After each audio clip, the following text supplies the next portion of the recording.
Welcome to the Salt Circle Podcast. My name is Hank. With me is Ben. Wow, no special intro, nothing, huh? No, I couldn't come up with anything. With me is he'll force you to enjoy blocks, whether you like it or not, is Ben.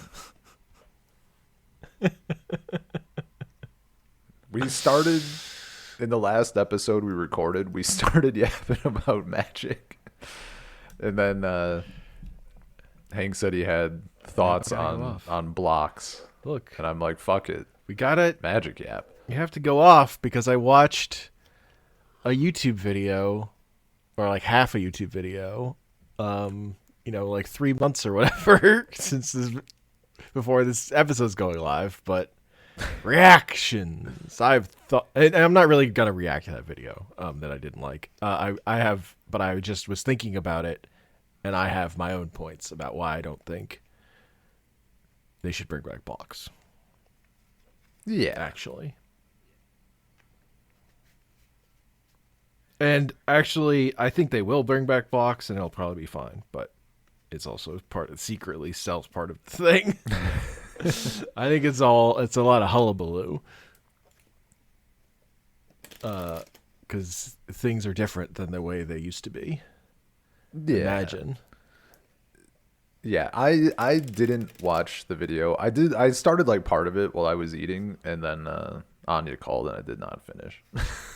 It's like, I don't think it's like super important. I kind of know even the first like 10 minutes or whatever, like it's pretty, it's not breaking new ground, I'd say. But I know I'm tilting off at a video when I'm like nitpicking, like, you're talking about Duskmourn, but you're not showing a Duskmourn card. You're showing the house from Ninja Turtles. True despair. Talking about Duskmourn. Oh man, maybe it was an honest mistake. I have to turn this off. I gotta get out of here. I can't be here. That's so funny.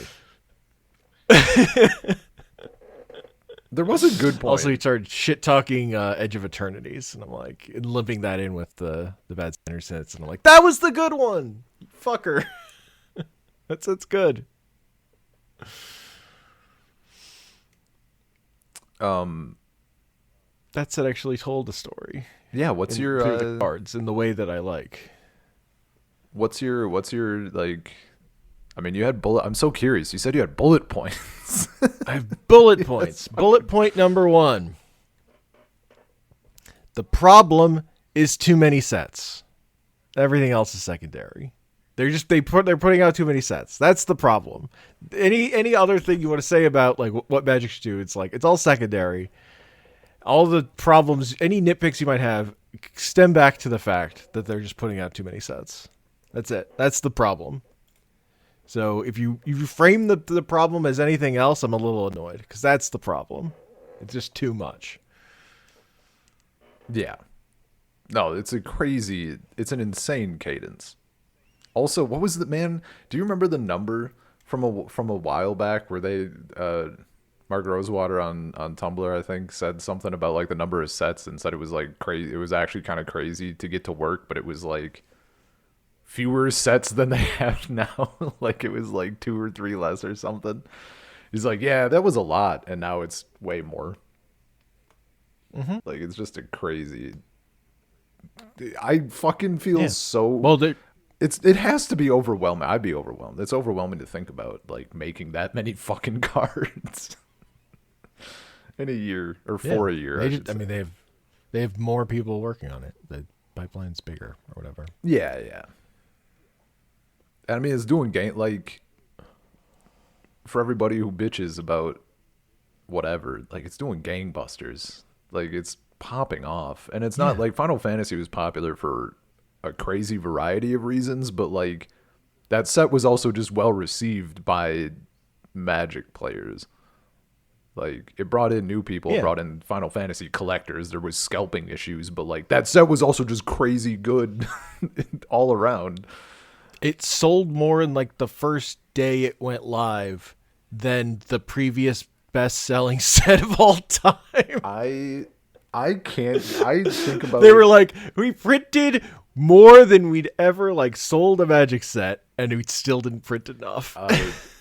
Mark Rosewater's comment on preparing for that, like paraphrasing, obviously, but like it lives in my fucking head of like, we plan for it to be crazy. We plan for it to be like the biggest release by a stupid wide margin. We plan for it to be absolutely unforeseeably massive. We didn't actually plan enough. Like it was bigger than that even. It's just stupid. Like they fucking, it was crazy. And that's like, you can't fucking argue with numbers, man. Like not like that. Like the game is popular. It's in a, for as far as like bringing people in and like getting played and being a success by most tangible metrics, like it's doing stupid well. And even like the shit that I bitch about, like I'm not stupid. I'm not going to argue. Like they're doing this shit because it's working very well. Why would they stop? Yeah.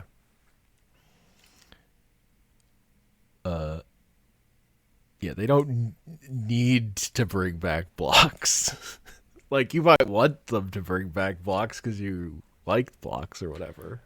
They definitely don't need to do it. No. Yeah, no, him saying they need to do this. I'm like, they really don't. Like, there's no reason that they should. If anything, maybe they're putting too much thought into the story and actually nobody cares. Well, for most, I mean, that's the thing. Plenty of people.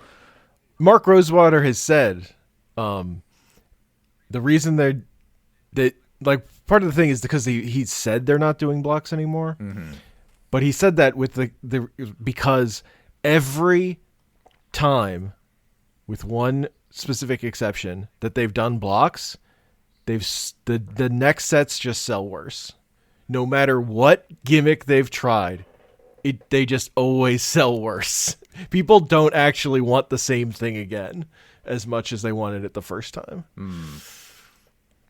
The people just don't show up. Like whatever people say they want, and they don't show up.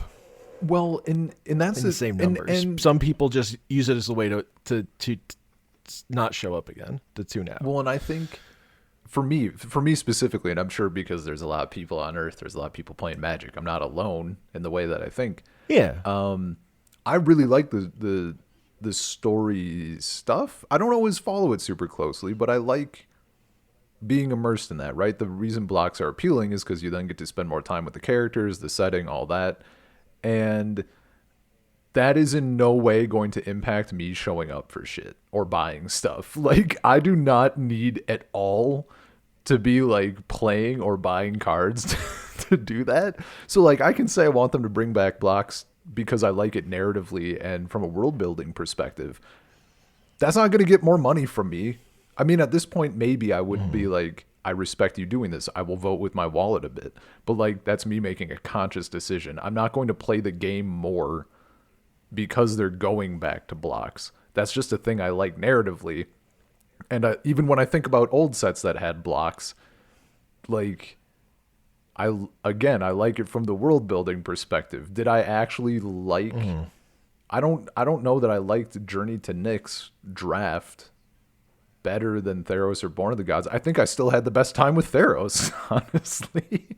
But when I think about that, it makes me happy that we had those 3 sets in that block and that we got to spend all that time and we got all the cool story stuff and the story cards. That was very cool. Doesn't impact how much I actually enjoyed playing the game, which is so like I don't know. I feel like there could be more connection, but like it doesn't need to be blocks because like it does nothing for me spending my money. Bullet point number 2. Blocks were actually insufficient for telling a good narrative story. They were a step back from the Weatherlight saga, which was multiple sets on the same plane in a row. Like, just when Magic was just on Dominaria. And, like, we had one set on Wrath, which was just fake Dominaria. Yeah. Like, that's when the Magic story was the most compelling to me, because we were with those characters for such a long time, and Legends were not ubiquitous at all, and those characters were seated on cards that weren't legendary creature cards. I think is a big thing. They were seated on like all the spells. Mm-hmm. Fucking Gerard Caption is on tons of cards. And then at the end of that story, it culminated with getting a lot of cards for the characters we hadn't gotten cards of, like most of the Weatherlight crew. Yeah. Now those cards, some of those like Jared Caption's card was not very good, but but we were attached to him and it was built up. And then you got his card and you're like, what the fuck is this? Well, I guess I'm gonna get 4 of them. I fucking love Gerard. And even then, when we went to Onslaught or Odyssey, it started with Odyssey, and they didn't even leave the plane of Dominaria. They just went to a different continent, but it was all new characters. Yeah. We got 2 sets in a row with those characters and a chance to build up with them. Like at first, it was like really off-putting to suddenly have like, we've thrown away all the characters we built up over these past few years. Like, that's a super turnoff. Do you mean sets when, like, or blocks? all I knew, Magic was just this. What? Do you mean sets or blocks? No, blocks. Okay. There were 6 sets. You said sets, so I was like, 2 sets isn't that much. Yeah, Okay. 2 blocks. Gotcha. I figured, but I wanted to just check. Yeah. Sorry. Yeah, no, that's It's like 2 blocks of like a whole new thing, even though it was the same plane, because they weren't. Yeah. They didn't go to different planes. Like the Masks block went to a different plane, but I forget. Did Masks? But then it's basically with Modern where they start the thing of with Mirrodin. Every year it's a new block with a new plane. We do Mirrodin for 3 sets. We do Kamigawa for 3 sets. Yeah. That's when that starts, is with the new border. So we're already in new border territory when we're getting to like the traditional block formatting. Mm-hmm. Like previously, Magic was just Dominaria. Which is like it's like sick. That shit's good. Yeah, it's it's like in my heart. Like I would be fine if we were just only ever on Dominaria and then occasionally their Dominaria characters went to other worlds. Like, well, I would like that fine. I think because you can just tell you have a much richer tapestry, right? Like you can have like the rise and fall of different heroes and crew. Like there's a shitload of narration to be done around that sort of thing, right? And like how the world can change and all of that stuff, and then like seeing that through cards, like yeah, man, that kind of would have been sick just keeping that shit. And the limit at the time was they weren't willing to print a second card of a character, right? But that's like goes out the window once we get to Planeswalkers, and they're just making, when Planeswalkers become the focus of the story with the Ravnica era crew or whatever, like Jace Bellerin and Liliana. And they shift the character. They made a conscious decision to say Magic's story is no longer about creatures; it is about Planeswalkers. Mm-hmm. Because Planeswalkers can travel between planes. That's what we want to do. Right? Even though the Weatherlight, they had a ship that could travel planes. It was fine. Dude, a crew on a ship is also just so much more fucking compelling. Like, yes, instead of the Plains Vengers so that's my thing. Like, who care? I don't care about being on the same plane for 3 sets. I care about what if we have a crew of characters that we're really attached to for multiple sets. I don't think the fact that it has to take place on one plane is not like the thing. I don't need that for 3 sets, but I need a core of characters I'm following narratively. That's compelling. Yeah. No, Like, the most. I mean, I've been out of the game. Well, not like literally the game, but like metaphorically the game for the game of lore, magic lore for a hot minute now. Because I cared about like two things, and I like getting stuff from like their story.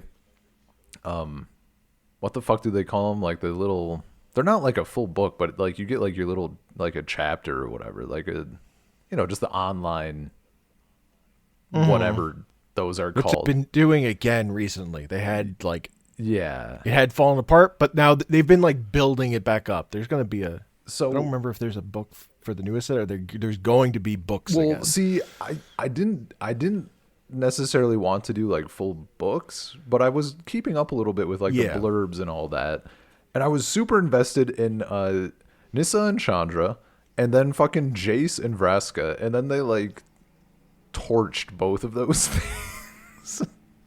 And I'm like, what are we? Jace and Vraska are still together. They, I'm pretty sure. I think. I don't know. I don't remember. It's not even that whether or not they were like continuing to be They together. became They like Phyrexians. ripped them apart immediately. Like they spent the whole of Ixalan or whatever, like because like Jace lost his memory or something, and like Yeah, he was on a boat. yeah, and Vraska was like, oh no, he's hot. Shirtless Jace is hot. Shit. And like I was invested in that, and then like they went to whatever other place, and they immediately like separated them, or he got his like, I Yeah. like they took the one thing away that I cared about or whatever. But like, man, imagine the nice slow burn you could get from like, I don't know, just within the world or whatever. It just feels different, man. Mm-hmm. There's just something about people being crewmates or shipmates, you know? Yeah. What if That's what they need. See, this is what I can get behind. If it was, you know what Magic needs? A big boat. they need a big boat so that they can do a thing with Nissa and Chandra, and Chandra can be like doing whatever, and she's like a little more something or another, like just because she's like hot-headed and all that shit, like leaning into that. They lean into that archetype, right? But then they can do a dress thing, and then they can be on the ship at night, and Nissa can say, "You wear fine things well."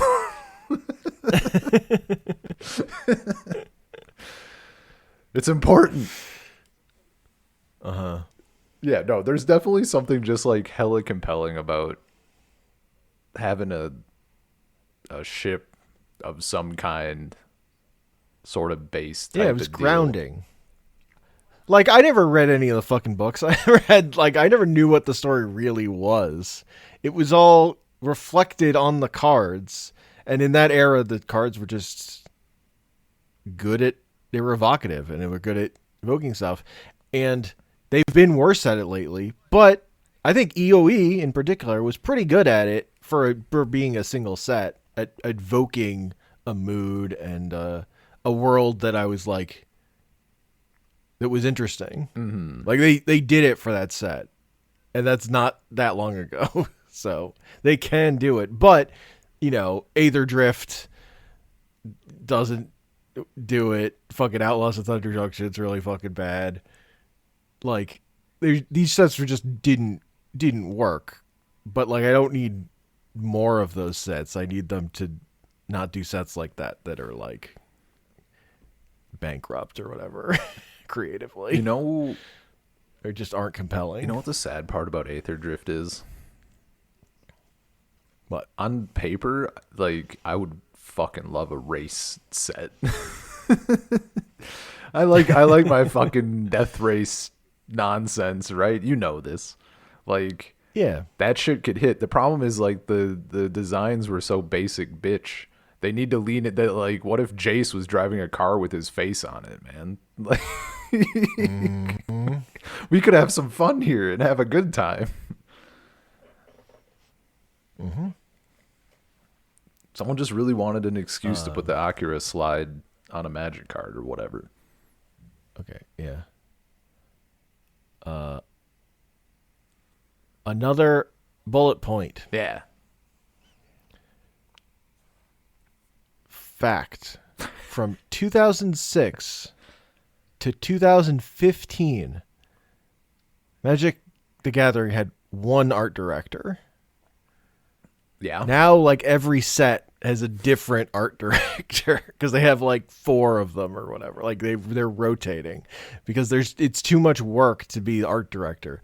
So that's why from that era, Magic had a cohesive, singular identity on its art. It was also an era that I don't particularly love that singular vision of its art because the start of that era is Lorwyn, which went so poorly that then Magic had to be like boring and human focused for fucking the next decade or whatever. Yeah. There's definite, I mean, and we're finally on the other side of it where we get another Lorwyn. But like that's the era people are like have the most people on the internet who talk about this stuff have the most nostalgia for. And it's like, but that was the boring area where they weren't allowed to print squirrels in Magic because they were too silly. No, dude. It's so interesting. I see this sentiment when I look at like Reddit now and again or whatever for Magic stuff. Yeah, where people are like, I just saw someone commented the other day. They're like, anytime someone leads in their post title with talking about older sets, it's always fascinating to read what older means for a person. Because like now you have people talking about like it's fucked up from my perspective, right? Where people are like, back in the day, and back in the day is like fucking Ixalan. I'm like, oh shit. Oh, just turning into fucking dust. And it's like it's always third era of Magic or whatever. Yeah. Yeah, like distinctly to me, I'm like, that's brand new. Okay. Shit. Like it's very funny. But like it is a thing, right? Because yeah, a lot of people, I mean, there's tons of people. Yeah. I think that is still, I guess I don't want to say like I don't actually know what the majority is. I feel like there's I think that 2006 to 2015 is like, either if it's not the majority, it's still a huge swath of people that like started and cut their teeth on that era, right? Yeah. It's always the sets that were like the most popular. Yeah. At the time, like in 10 years, people are all like our nostalgia things about in the Magic meter are just all going to be about Final Fantasy. How fucking good Final Fantasy was. Like that's just the reality of it, because that's the set people played the most. So the most number of people are going to have nostalgia for that because that's what Magic was to them at that time. And so much of this is tied to what was Magic, what just was Magic to you when you were into Magic and head empty and it just was the thing it was, rather than like you cared about this game for a long time and now you're in your own head about your feelings and you have like specific nitpicks or whatever. Yeah. Like for me, it's Portal. It's Portal. It's Portal 1 and 2. That's a head empty. This is what Magic is, baby. Yeah. And see, mine is, and like, that's a million years ago. Yeah. And mine is even kind of a weirder case because like I have so much nostalgia for playing for like drafting Theros block, right? Yeah. And like when I think of drafting, that's still like the fucking draft environment. I think of like that plus like whatever sets. Mm-hmm. But I don't think it's super uncommon, but like the pull in was like all the fucking old cards and stuff. Cause like that shit just part of it is I had Yu-Gi-Oh cards was like the thing that I played casually with friends and like people at school, and everybody had Pokemon cards, but those are such a different fucking look. And I think even like there is obviously Pokemon has its own thing going, it's Pokemon, but well, I guess Magic's getting pretty fucking anime, so I guess over time that's not necessarily true. We have had a Magic the Gathering card that just looks like a Pokemon card. Yeah. No, that's what I was thinking. And like Yu-Gi-Oh, they're all And it's specifically it's Moon Shadow. The like there's a variant of it that in like foil, yeah. It just looks like a it's Pokemon the same card. stylistic. Yeah, it's like the stylistic choices of the Pokemon TCG. Yeah, a fancy Pokemon card. Yeah. And I'm not saying that like they've grown, their Magic is like becoming necessarily more similar. Like they're all still on their own track, right? Like I think if you pull out artwork and just put it in a void, I think anyone who's familiar with one game is going to be able to continually distinguish it, right? I mean, the big thing is Magic in the last whatever number of years has like really widened the space about what it lets its cards look like. Yeah. With all the variants and stuff. Oh, like dude. it used to be it's coming out of like its most narrow section of what it allowed cards to be. And then it's ballooned into the widest spread of what it allows its cards to be. And but like what my era of nostalgia is like old Magic, which had a pretty wide margin for what two different cards could be, because there just were like less guidelines for what an artist could do, so it was much more dependent on what the artist was doing. Well, like Folkleo is out here doing fucking nonsense. Man, one of his thrall cards where they're all fucking strung up from the ceiling, like fucking hog-tied little thralls. Yeah. Like, what the fuck, man? Also, like, this is great, but like, Jesus Christ. Yeah. But that's Magic to me, so I'm much more willing to accept like stupid shit. Where I feel like people who were like came of Magic in like 2010s or whatever, they're like they don't want stupid shit in their Magic.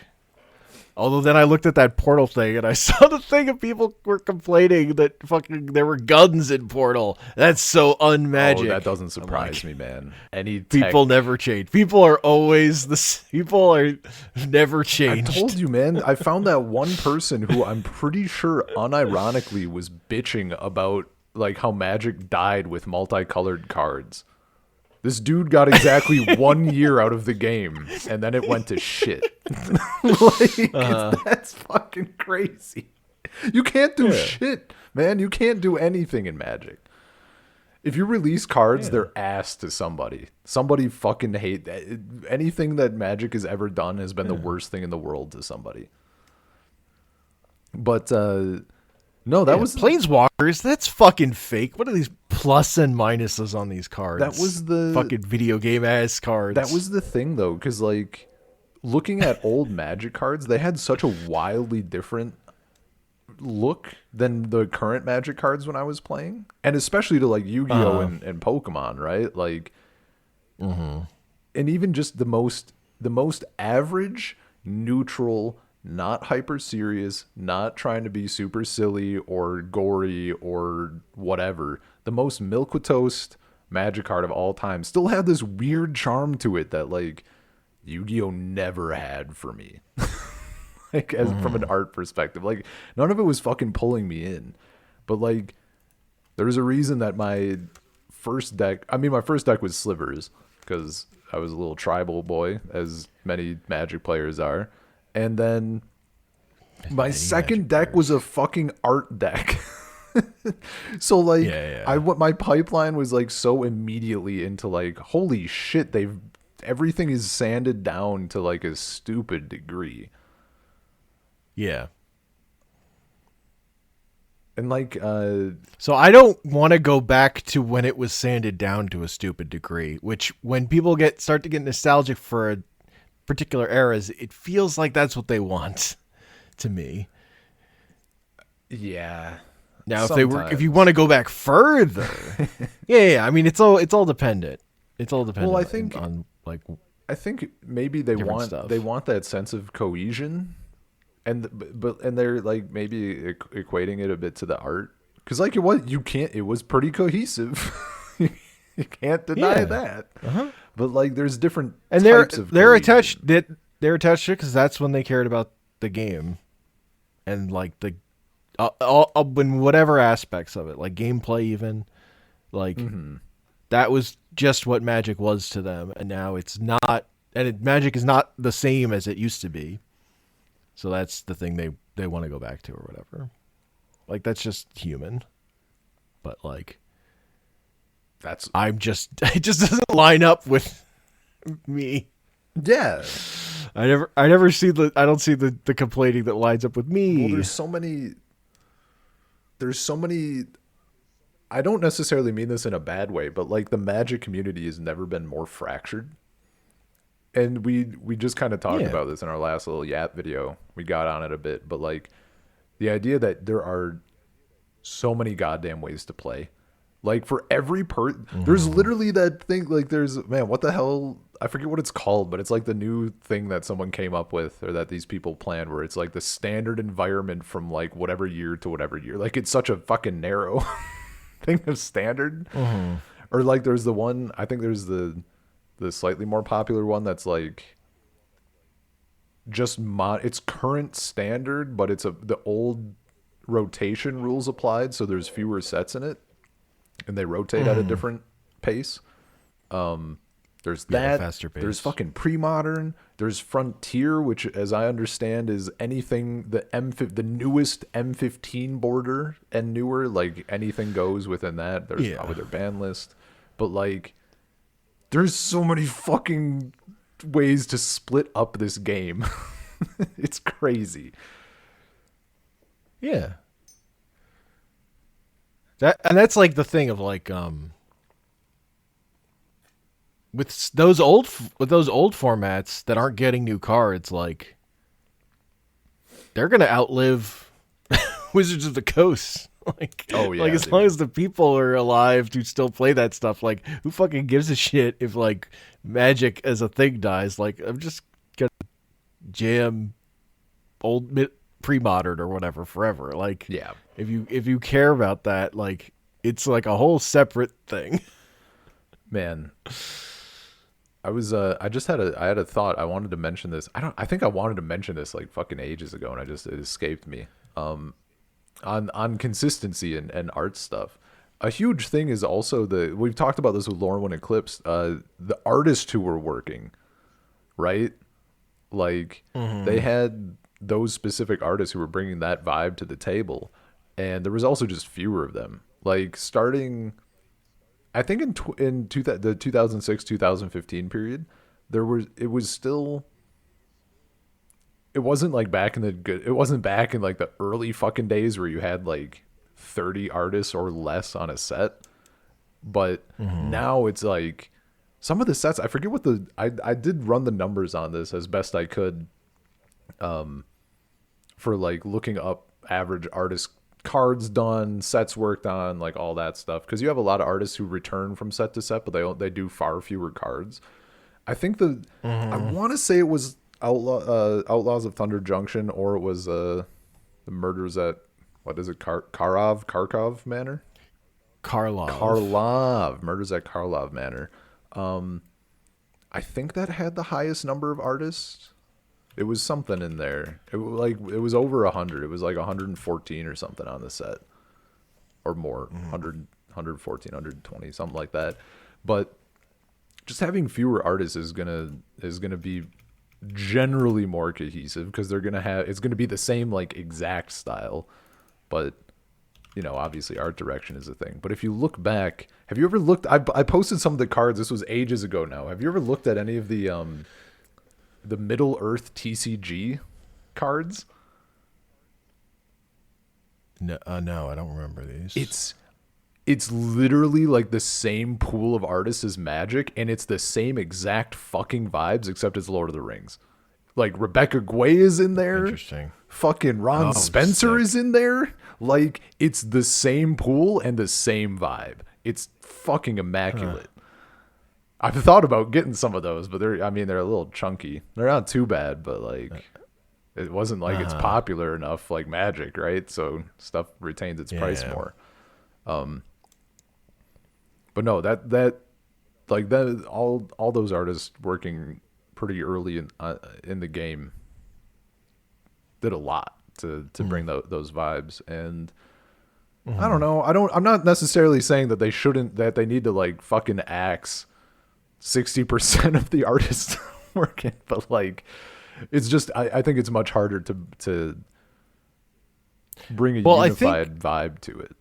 So I think part of it is, like the commission rate for doing a magic card is not fucking particularly great. The way that magic artists have now found, like the thing that blew up recently was magic artists getting back into making physical paintings and then selling those paintings for a lot of money. So that's why like an artist can come back, do one big card, and then have a painting that they can sell, and then like, you know, sell merch of also, like that they get merch rights for that stuff. Like that's huge for artists, and Universes Beyond is big for artists doing that too, because then those have like a whole extra, oh dude, it's crazy, like market of people who want fucking, that thing. the that fucking stuff. artist proofs of some of those Final Fantasy cards. Jesus Christ. Yeah. Yeah. And like those artists are getting supported better, which is a thing I am in favor. Like that's capitalism, like working in favor of the artists, like for once. That like, on that that's specific a positive. On that specific front, like yes. the reality is doing art for a magic card is like does not pay that great. Yeah, no, that's why like I think I mentioned however long ago, like Donato Giancola, that's why he like, they wanted to, I forget what set they wanted to bring him back in on, and he like declined. And kind of same for Marvel, there was an offer to do like a cover variant or something, and he's like, no, like this is actually, like this offer is horrible. Like, and for him, I think he does enough other shit. Like he's not making his bread and butter from magic, so it's like whatever. Yeah, it's part of like artists who are seasoned and have a following. They don't have to take jobs that suck to pay their bills. They can take the jobs that are good. Like, it's actually like the correct flow of things is, aging out of maybe doing this work as much. If there isn't this other incentive, which are these paintings, which is like, a whole other thing. I mean, either that or just like, I think, because like, I think him or...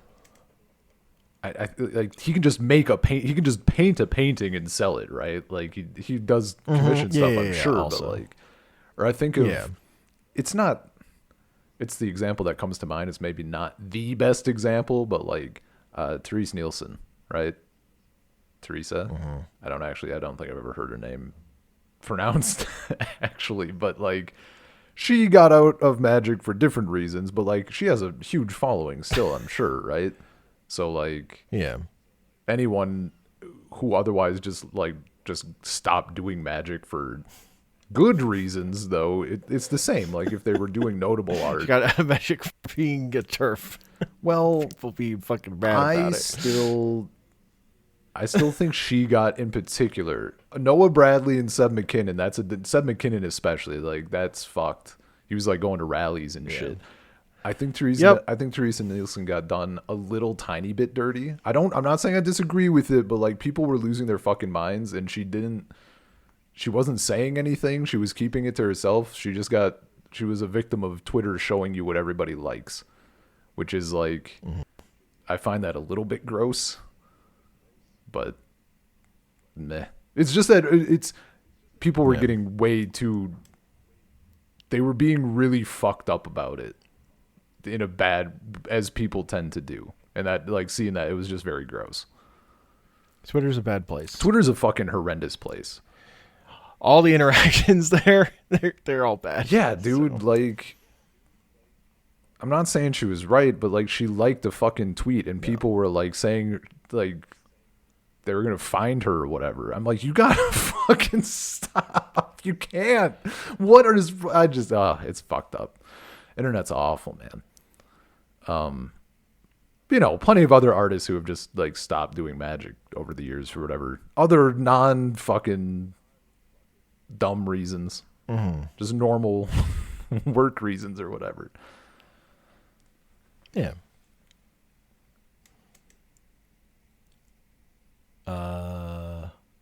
Yeah, do you have more bullets? Bullet point number 4.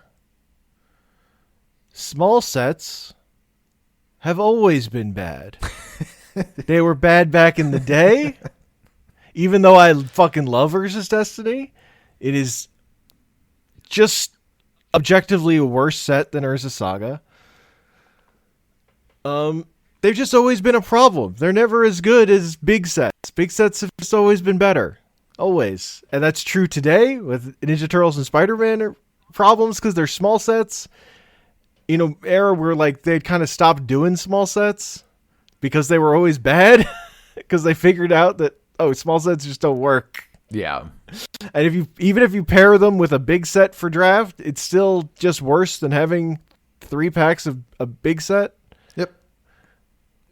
Like it's the gameplay is just not as good. For limited, it's not as good for like. But also, if you're gonna have 6 sets a year, some of them should be small. So I don't want 6 big sets either. So I don't know. Some of the sets are gonna be mid. Yeah. I think it's the 6 sets thing is more palatable to me when I'm like, but it's not 6 whole sets full of cards. It's like some of these are small sets. Now I understand how they how they're doing this. I actually think, but like marketing wise, it's a fucking nightmare. It's too much.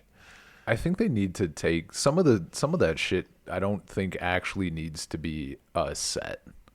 I think a lot of people like to point to like commander decks, right? Like, Spider-Man could have been commander decks. Ninja Turtles could have been commander decks. I think that's just people feeling like commander is like the only fucking thing that you can actually play. Like they point to that as like an easy themed sealed product to do that's like ready to go. And there's a lot to, in fairness, there's also a lot of people looking at Warhammer and how fucking good that was. And just saying, the thing is, they're also really only able to do one good set of commander decks every year. Like they put out commander decks with like lots of sets and they're not as good. Yeah. They're only going to like really nail it with like one set of commander decks. So, and like these Universes Beyond sets, like Avatar didn't even have commander decks. I feel Ninja Turtles has one. See, and that's like Spider-Man didn't have any. That's like the funny thing because I was like, I kind of wanted Avatar to have the commander decks. Like I was looking forward to that because I was thinking I could onboard my brother because he likes Avatar. Instead, they had a Jumpstart product. Yeah, and see, I was kind of like, I don't know what it would be. My initial thought is like a sealed thing they could Which is do. the thing, which is the thing with having too many products. There's still experiments. There's still other ways of releasing Magic they want to do. They just have to fit it in different places. When they were trying to do everything for every set, that was also terrible. Like when every set had a Jumpstart that was dog shit. Like that was awful. Yeah. Like at least we've backed away from that also. Like every set is not also like 10 different products. It's like 5 different products. But they've at least corrected on some stuff that they were doing that was bad. It is possible. What if they put out a fucking a sealed, complete, fully ready product and it was just a cube? I mean, how much does it cost? I don't know.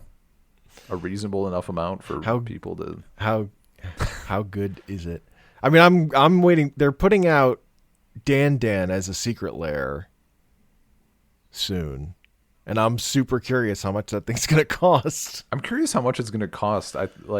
My thing is I looked at it and I felt nothing, and then I went and looked at old Dandân cards and I felt things. Yeah, like that just has that. Sure. I wish badly that they could just put out the original art, but it looks. I still think it looks good. It looks. I think it's very well done. I actually like the theming and stuff. I think it's cool. Just doesn't. It's not for me. It's tempting because it's a sealed, ready to go little side game, right? But I'd rather just get it myself. Yeah.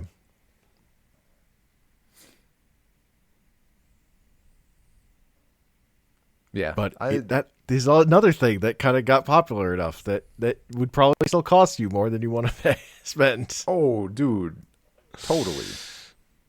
I mean, I guess it's not like fucking terrible. I think the only honest, I forget what's all.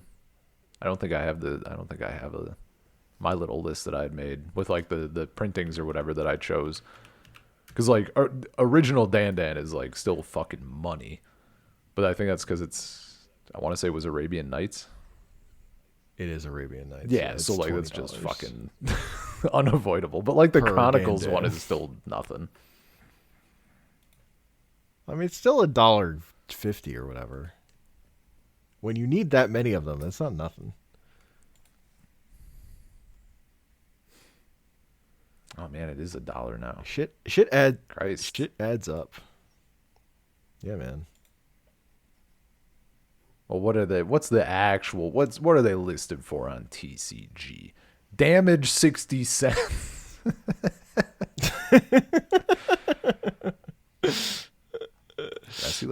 I want to see the year. Oh no, they've actually been coming down over the last year.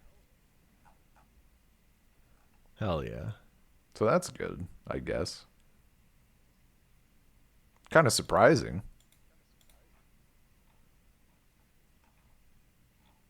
I don't know. They played it less on Loading Ready Run recently. I don't know. Dude, every fucking time. Like, it's always content that spikes shit. So. Dude, every time a fucking creator opens their mouth, I'm like, stop. Yeah. I mean, that's the thing. The guy who created Dandan, he has like 2 other games. Like, those are the ones you'd want to get in on, I think. Yeah. But I don't even know how they work because I haven't watched any content on them.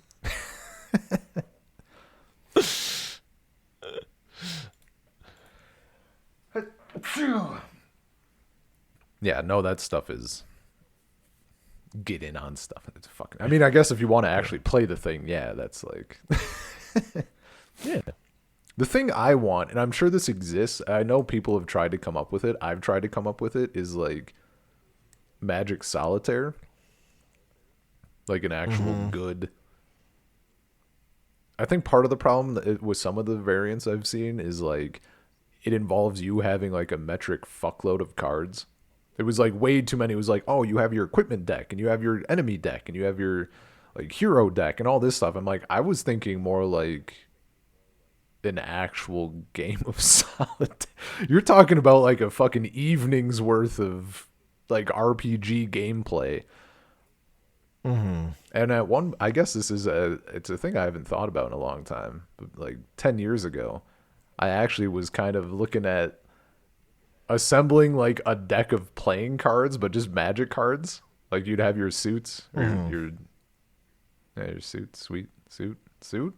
Mm-hmm. Questioning myself, suit, right? You got to get the set of playing cards where the back is just the Magic the Gathering back. Hell yeah. That seems like something that would cost like an arm and a leg. Yeah, I think if you want the official one on eBay, it's like money, but you could just go order from like a custom card shop and probably get. No, I need the official one. I only feel good about my Magic products if I paid way too much for them. Proxy or playing cards. How do you even search for this? I tried looking up playing cards deck. MTG Poker deck, I guess, is yeah, baby, $250. Let's fucking go. I say for $120. Which ones are you looking at?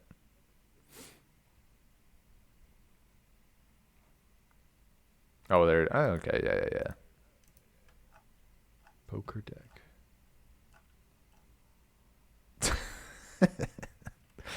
No, that's great. This is factory sealed. Yeah, the factory sealed is like very funny to me. Cause like it makes sense, but Jesus.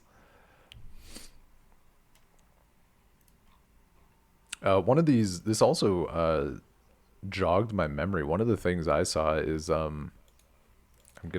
wanna look at her name so I don't fucking. I'm gonna pronounce it as best I can, because I always forget to order the. Oh no! Wait! Sorry, that's the new art. Oh no, it is just Melissa Benson. Melissa A. Benson. She did Shivan Dragon, and I mean a ton of other shit as well. But talking about like artists getting to, they do their paintings or whatever. She still does commissions, and you can commission her for a Shivan Dragon. That shit's backed up for like all of eternity. And it's like, and you can get like different, you can do like whatever side, like it's fucking money. Cause I mean, she's painting a fucking Shivan Dragon, but like, she's been doing it for however long. Like it's a thing. And people, I mean, a lot of people have apparently got in on it. Yeah.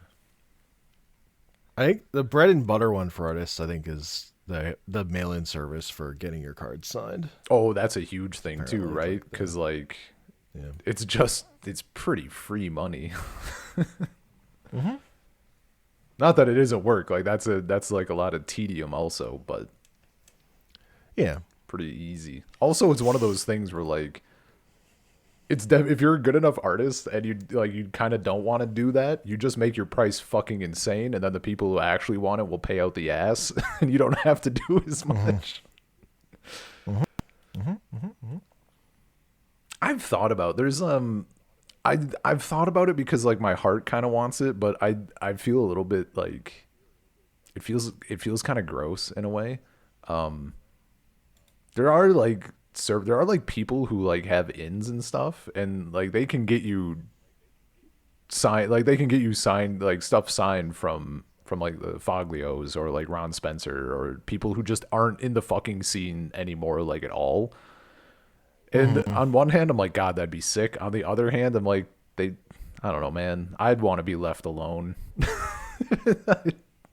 Like on one hand, I'd be like, oh, that's so cool that like people still appreciate this thing that I created. But also, like, can you please just fuck off? So I don't know. I don't think I ever could. If I built Trash Cube in paper and like the like modern comments I would put in there or whatever, I would want this. That's like the level which I would want to start getting cards signed. Hell yeah. I started doing a thing. I actually at some point eventually in my life, I actually need to mail you a card, because I wanted to do a thing where like for my my masks block EDH deck, I just had like friends and family sign cards, which is fun, you know. Hell yeah.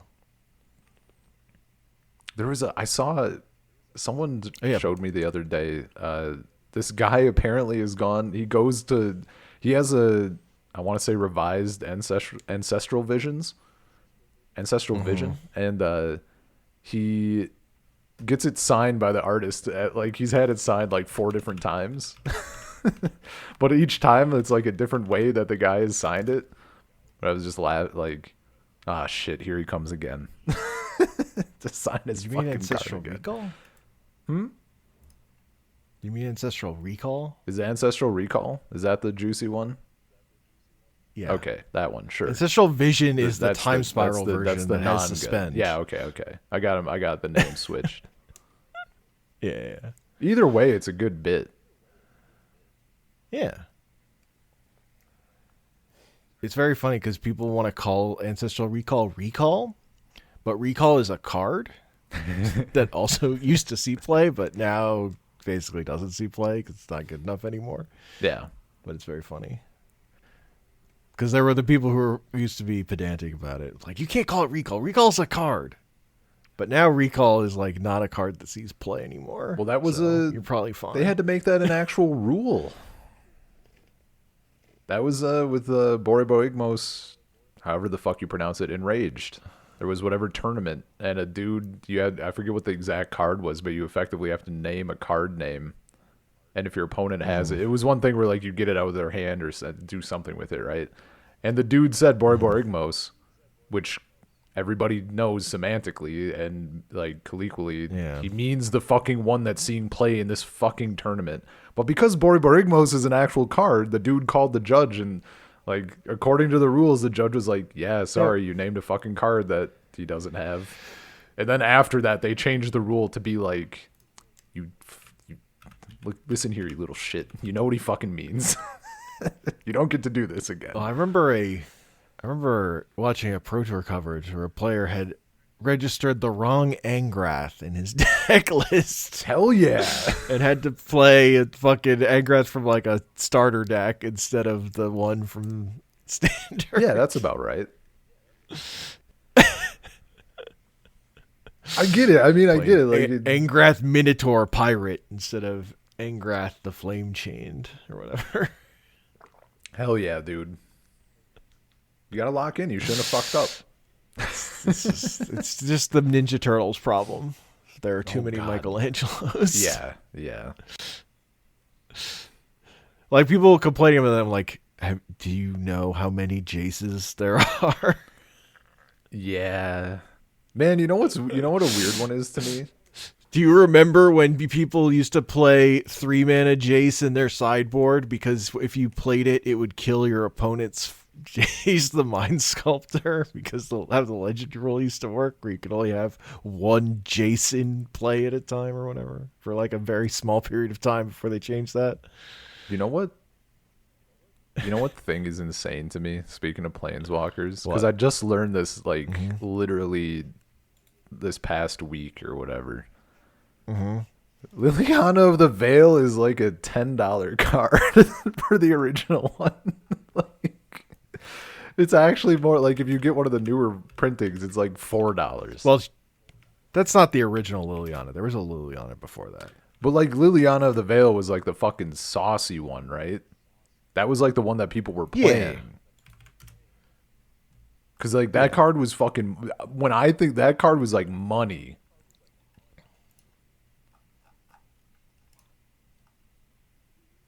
Because it was cracked. Everybody was playing it. Yeah, they reprinted it in standard. Yeah, I know. It's like it to me, it's like, insane. I just didn't. It's one of those things. It was like okay for a little bit. Like people were not even playing it. Like it wasn't even good enough. I was playing it for a while. Oh, you can get original Liliana of the Veil for like $6. Yeah, that's what I'm saying, dude. I'm looking at it. It's under 10. Yeah, no, it's Hell said 10, but like I'm looking at it and like fuck, man. I kind of just want to get one. No, man, you got to get old border Liliana of the Veil. No. My heart won't let me. No? That one's only like $6. Let me show it to you. Old border Liliana of the Veil, though. It's good. I like the old border, but like I do kind of like with Planeswalkers how they have the translucent box. Like Planeswalkers were like the time because like this border style originated with Planeswalkers, right? Like you can see it in the Innistrad thing. I never minded. Planeswalkers are fake. They only exist in new border. I do like the old border look though. I mean, it's also just I love the secret lairs where they have the planeswalkers that are actually templated like old cards. Yeah, I have the Rebecca just like Gway, a wall of text. Whichever one she did Elspeth, I think. I'm pretty sure was the Rebecca Gway one.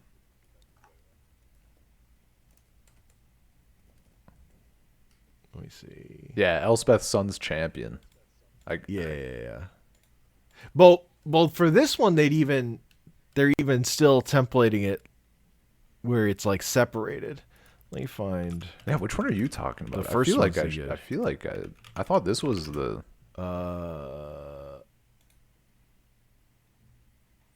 So that's like that's like soft compared to the first set of ones they did, like this Karn the Great Creator.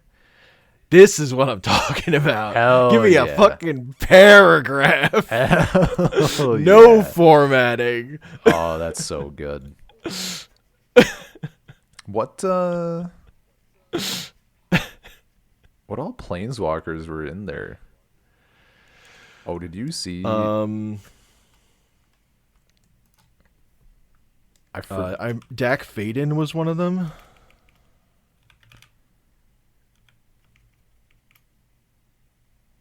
Man, did you see do you see Steve? I saw this a hot minute ago. So you know the Liliana of the Veil? Because I saw this and I didn't know it was fucking real. I thought someone had done like a fucking AI thing or something, or like done a redraw or something. So you know the Liliana of the Veil, like that original art that you just posted in the old frame, right? He has a variant. I forget. I'm looking at this is the actual page, but he did like a redraw where it's like way fucking slinkier. Was like was one of the original designs he had for that dress on that card. And he's like, yeah, then this one didn't work out. On that page, actually, he has some of the other early ideas for for the designs. Some of those are fucking sick. It's kind of like a Raven with her runes and shit from Teen Titans. Like they look actually insane. Oh hell yeah! See, I fucking love that 3-mana Teferi. I love the gold border one, the old gold border. It's so good. I love this. I just wish I cared about those planeswalkers. Those are fucking great though. Like they look so fucking good. I think there's an old border Nissa that they made later too. That sounds right. Nissa. I think it's Nissa Who Shakes the World, who they've reprinted like 1,000,000 times. Let me see. Yeah, here we go. Yeah, it's like the right the Elspeth you posted. Yeah. Right. Because this has the Scott Fisher art. That's just like fucking absurd. Yeah, I also wanted that. It's not. But it's not as powerful as Frog Nissa. You know. I will heartily disagree. That's very good. It's very funny. It's very, very good. Don't get me wrong, but like, man. There's also Anime Nissa. I just stumbled across that one. That's pretty good. I'm so like. The funniest part is that there are 2 Frog Nissas. That there's a variant of Frog Nissa. The anime Frog Nissa. You got to combine them, man. Yeah, there's anime Frog Nissa. No, the Nissa Who Shakes the World is like really like that's where I kind of what if we just I just wish they had if the old borders were like exactly the right color. It'd be so good. It'd be so strong. I mean, they're strong already. It'd be even more powerful. What is the There's another Nissa I wanted to get. I can make this easier for myself. I think just her first card, her original card. Is that the one I'm thinking? Yeah. Her original card in Zendikar, because it had like an insane amount of cleavage, and then the Duels of the Planeswalkers promo, 2010 promos, they like covered it up, which is just very funny to me.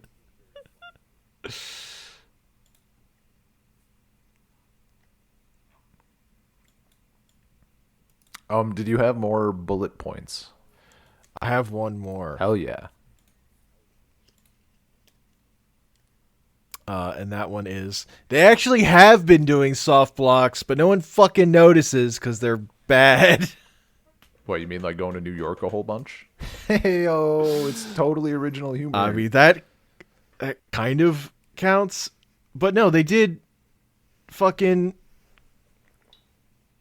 March of the Machine.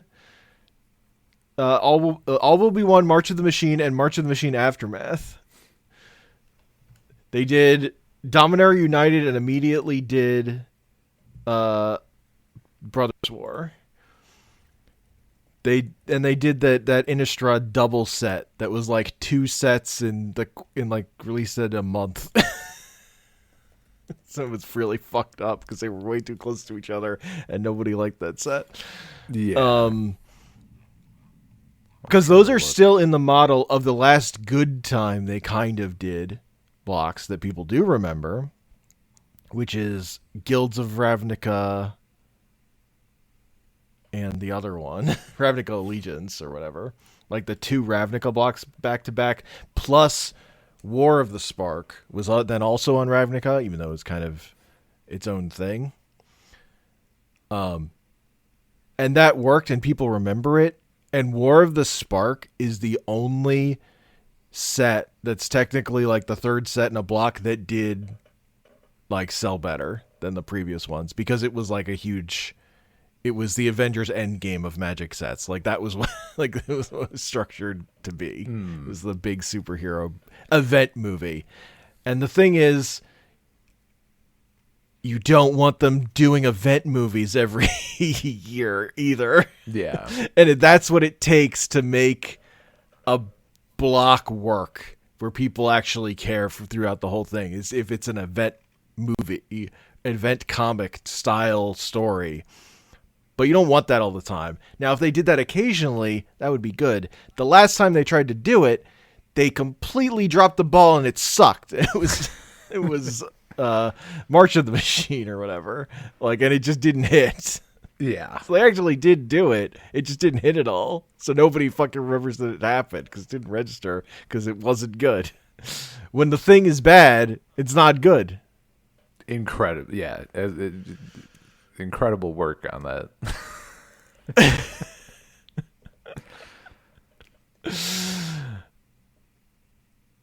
Yeah, that like they actually didn't abandon it. They are still kind of trying to do it, but it like, you know, when they release sets that people don't care about, people don't care. It doesn't actually hit in the way. It's not the thing people want because it wasn't good. Yeah. So yeah. Well, and even if it does hit, I feel like, I guess if it would be, I guess if it was really hitting and also they decided to do like a block, because that's like one of the things that in the early part of that video that the professor did say is like, it doesn't have to be all blocks all the time. Like they can choose to do blocks sometimes, but like, yeah, they have been doing that, except not formally. But yeah, and they have said things that they have said that they have been fucking up at, that they're trying to improve on. Seeding mechanic themes throughout multiple sets in a row to give a more cohesive feel to Standard, like sets building upon each other throughout a year. Mm-hmm. They have self-admittedly been really bad at that. That's separate from being on the same plane for 3 sets. That is a thing that hopefully they will fix in the future or whatever. Like that should be better. They also have seeded story in sets building into other sets. They didn't do it in a way that's good, because they just put in like a card of a character, like we're through the hat set era or whatever. Like Kellen was in every set because he was, he was looking for Oko. Mm-hmm. And that was seeding story for an ongoing thing, but it wasn't compelling. And people didn't like Kellen. Yeah. Really. So, or care about Kellen. So giving us more Kellen, I don't know that that's the answer either, but I do think that they should seed characters on cards, not just give us the legendary card of characters as their way of like introducing us to them. Which is what they're currently doing. I think that's a mistake. Like it was so much cooler when you would, like, a character would be like, let's say one of my favorites, Joyra, is on Tinker. Hell yeah. And then years later, she got a legendary creature card, and that's hype. Even because you have it, or like characters that are known because they're quoted on a flavor text of a card, and then later they get legit. Like they're not seeding that stuff for the future. Like the latest, the Lorwyn has a bunch of characters, a set of characters from the next Strixhaven set. They're all students, and they're all hybrid mana cost legendaries. They're just like random guys in the set, and people look at it like, who are these random guys? Yeah. They're like not on any of the other cards. So that doesn't work. You know, that's not doing it right, but it's the right idea in terms of seeding your story from one set to another. do you know what thing They're just not doing it well. Do you know what thing they accidentally did well to me? What? Remember when they What? made Spider-Man, like they did the universes within variant for Arena, and then they had those couple of sliver cards, and people, myself included, were like, "Holy shit, slivers!" They weren't like It's I think it's one card. But even But- that, and that's then the like mastery enough, man. pass on Arena was a sliver. That's fucking enough for no though, reason. because like if you do one little fucking thing in the bat, any amount with slivers, people are like, "Holy shit," because you notice. Yeah. They did that. I mean, they did that in the build up to March of the Machine and All Will Be One. Like they seeded in like one Phyrexian card with like the Phyrexian oil in a set Hell yeah. ahead of it. Like it's not that they don't do it. It's just, not I do because, the sets, there's always new cards. So like, people go, hey, and then they're like, move on. Oh, that's the thing, right? Like you can do stuff as well. Like Yeah. we're still moving at such an insane clip. Yeah. And also, if you're already an enfranchised Magic player, fucking nothing is going to stick the same way it did when you were like head empty and new. Yeah. Like that's like the other part of it. Like anyone who's like been playing Magic old enough to have nostalgia is not like the person who's going to see the little thing and that's going to define Magic for them, because that's what they're exposed to now when they're early and impressionable in the game or whatever. But that's just reality. Yeah. But they are doing it, It's just, it's not they're not arguably not doing it well. So. Man, now I'm not going to be able to fucking get the idea of them just being on, like, what if they were on Dominaria the whole time? That's going to be my fucking thing I take away from this and lay at night awake thinking about when I can. Like, what if? Yeah. Damn, that would be sick. Yeah. Did people like the last two sets that were on Dominaria? No. But what if? Particularly doing two Dominaria sets in a row didn't work out for them. Like Brothers War really was not popular. Yeah.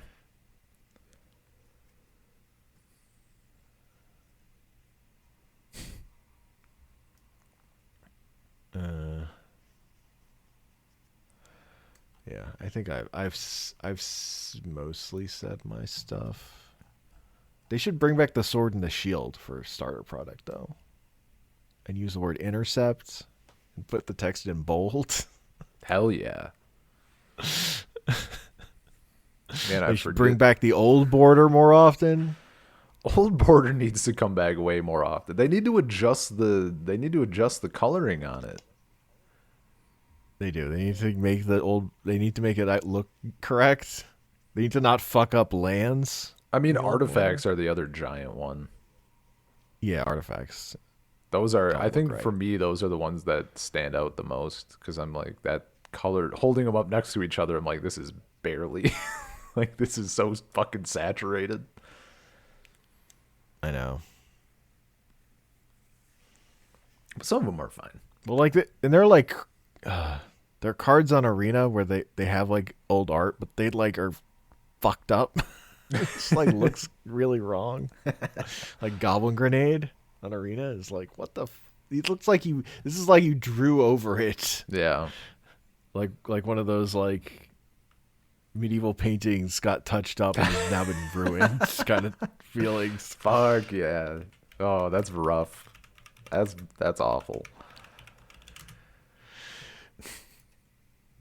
No,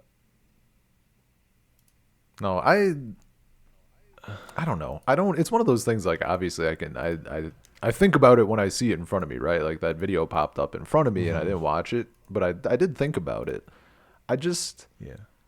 I mean, I had a person when I went to the TMNT pre-release, one of my opponents started talking about that. Oh my God. Like, going off about how we need blocks. You need the set, and then we play block constructed. I can go for some block constructed. What if you just played old Block Constructed though? Yeah, fine. It's already there, man. I don't want to play Block Constructed with new cards. I would play Block Constructed. It's stuff. It's about nostalgia. It's not. I don't want to play like TMNT, Spider-Man, and Marvel. Only those 3 sets. Yeah.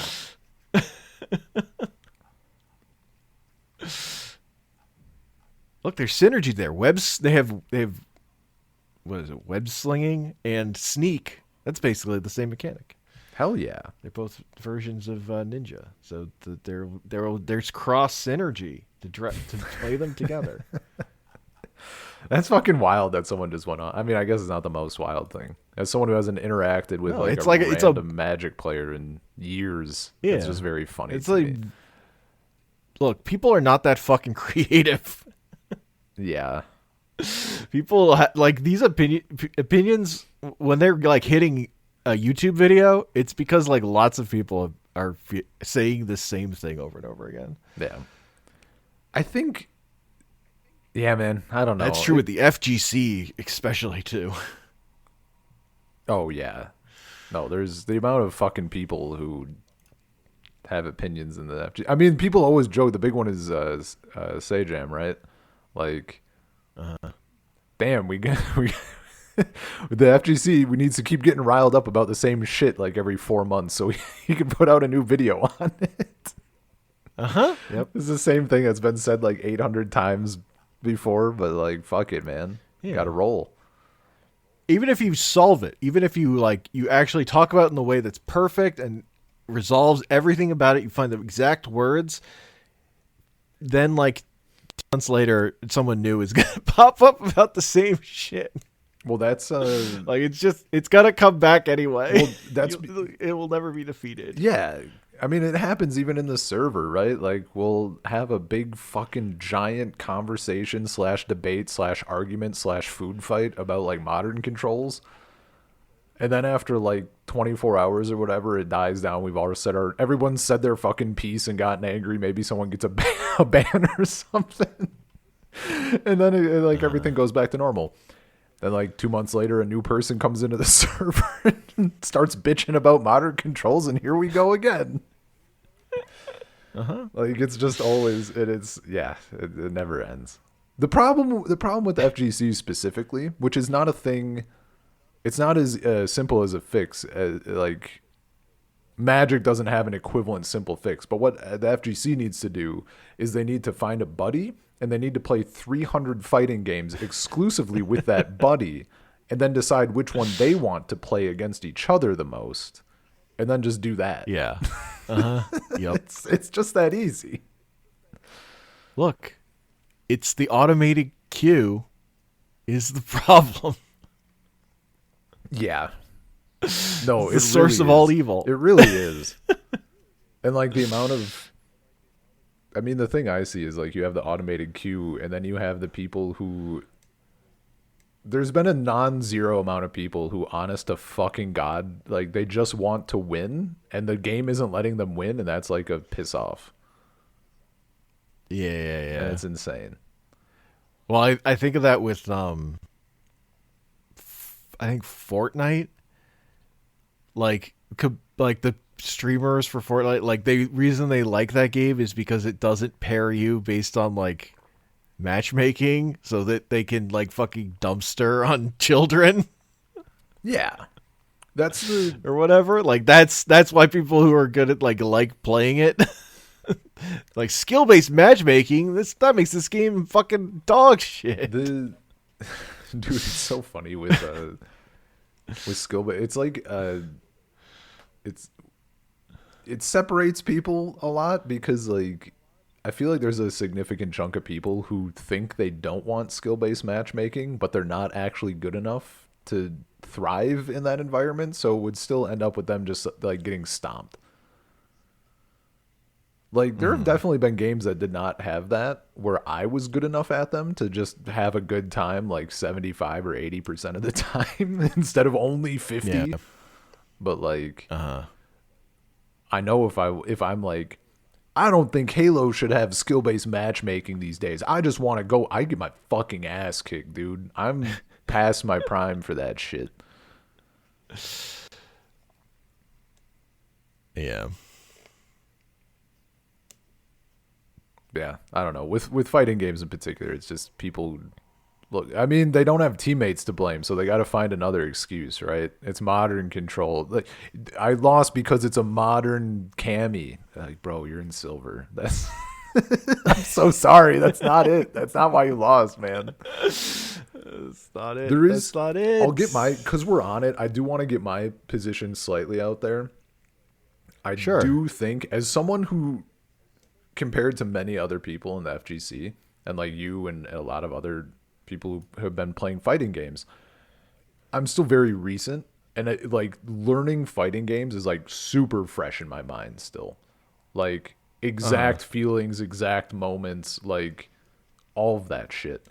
I do think, as someone who was learning classic controls, I think at like the incredibly early ranks, like rookie and maybe iron, I do think they could have made it so that you're placed against someone who's on your control scheme just at first, because there is that early stage of like, you kind of want to play. Like, I understand, like, if you want to get good at the game, you got to go into train. If you want to get good, you got to go into training mode and like do shit. But like many people, myself included, just want to play the fucking game. So you just go into ranked or whatever. And then that means you get your ass kicked by a modern player who doesn't have to fight the controls. Because at rookie, when you're completely fresh, I was fighting I can't do a fucking quarter circle to save my life. And one button Jimmy is out here reacting to everything I do.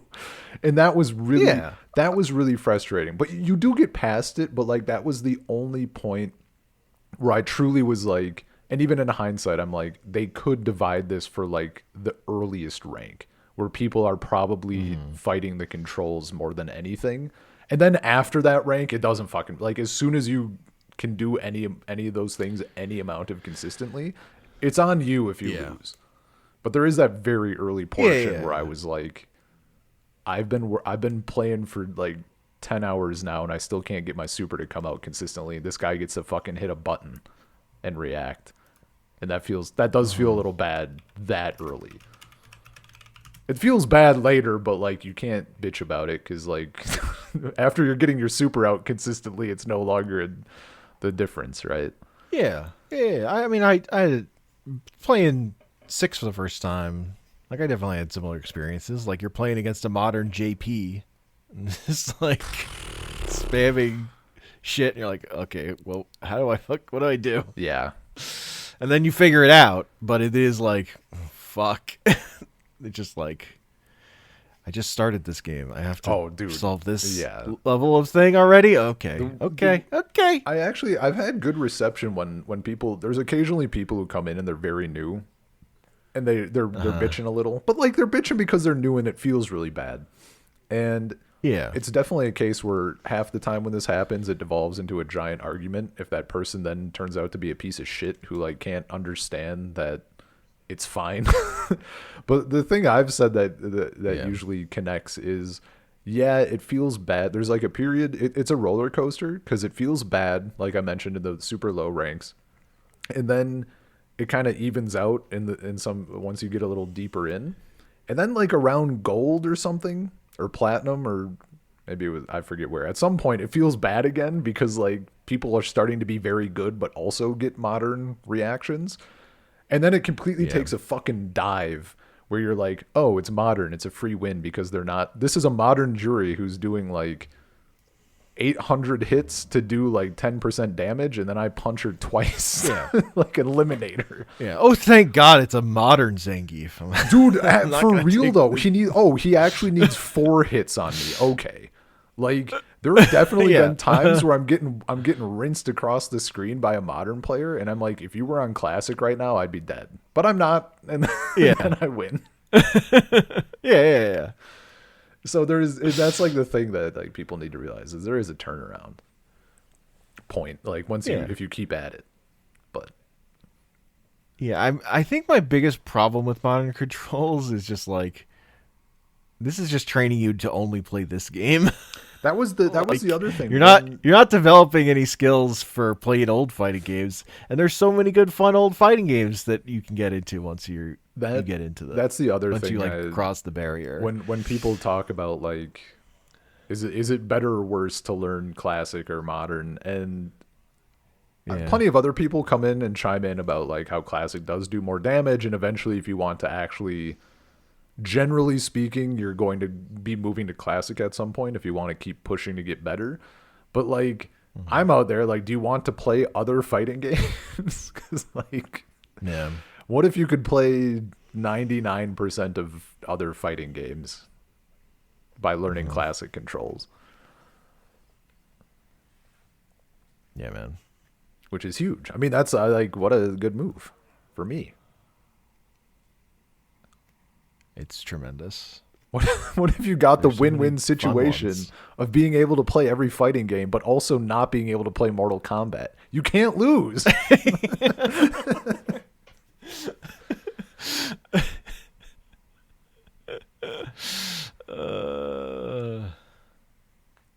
Mortal Kombat's fucked up because like it's not even like if you learn one Mortal Kombat, then you know all the Mortal Kombats. Yeah, that's also annoying. But I still want to. I kind of want to give those games another chance. You know what they need though? I guess I don't know if any of the collections or any of the ports have this. Ever since playing I'm gonna forget the exact words, but Rage of Dragons Neo, is that the? I think that's the one. It has the move list on the side.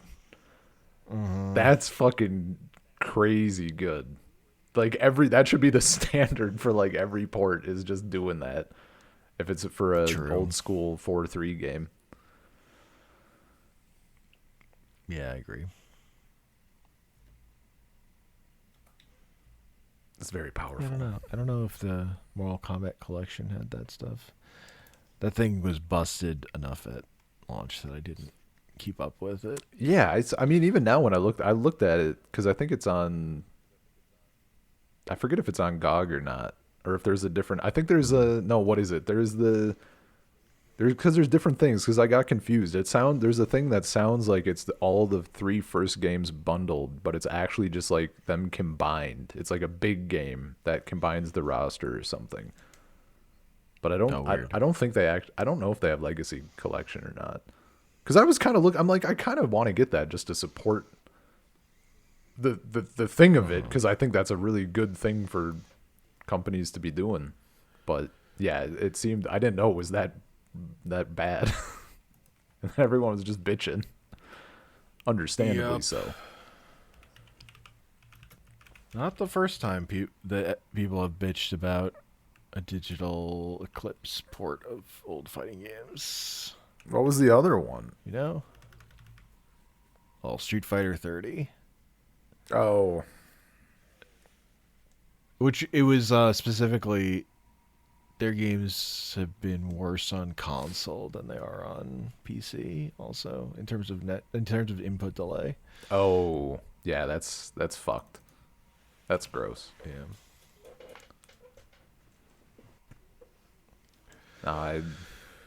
I was. There's something about the way they pipeline that stuff in their emulation that like does not translate well to consoles. It seems like recurring issue for them. I always feel it's always a little. I mean, I guess it's not like the worst thing because there's enough people and alternative options and stuff. But when sometimes people come into the server, because like it is a general fighting game server, right? It's for like learning fighting games. And sometimes people roll in, they're like, yo, I just got 30th anniversary collection on PlayStation, like, but I can't find any matches. What's wrong? Is like the online broken? It's like, no, it's not broken. Just like the other guy who plays is probably in a different time zone. So like it really just that I wish that could get like it's a case of like the community is just so built up on Fightcade now that like You can't fucking break them away. You would need, even if my theory is, even if Capcom came out with like the absolute perfect collection, I mean a fucking immaculate collection with impeccable rollback, the best selection of games with all of the different versions, training modes, spectating, replays, like fucking everything. It actually wouldn't, I would still maybe bet on nobody moving over. I think people would still just play Fightcade.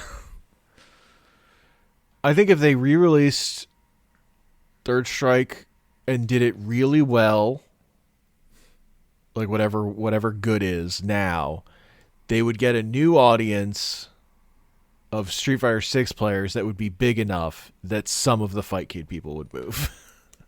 I guess. Not all of them, but I think some of them would, and there would be a new audience of players who would be playing on that version specifically, and were not Fightcade players. I think you're, because Street Fighter 6 is so big. I think you're correct. Just like in that doing like a specific like Third Strike, I think would be able to have that pull. If you do a collection, I don't know that has the same pull.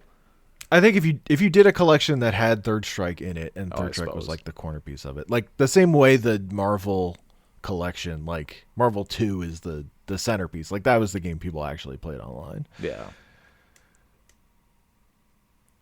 Like people, and that's like the big one of like an official collection that got people, all the community moved to that version of the game. It is possible for them to do it. But all their versions were fucked up in some way. So did they move? Did they move over? Is that like what people play on?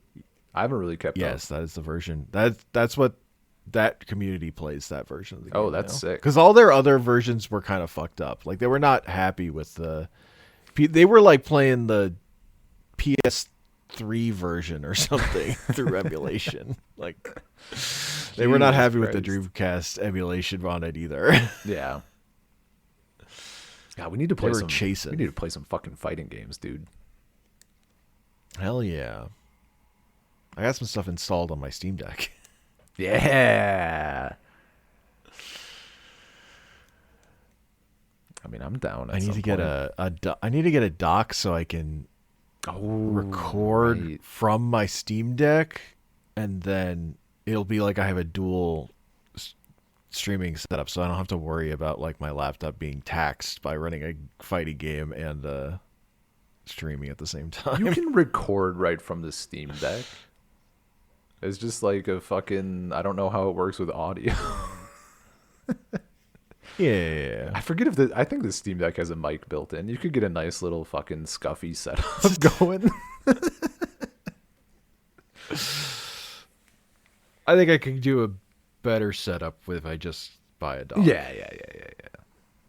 Docks are not expensive. I'm not buying the official one or anything. Well, guess what I bought? Wow.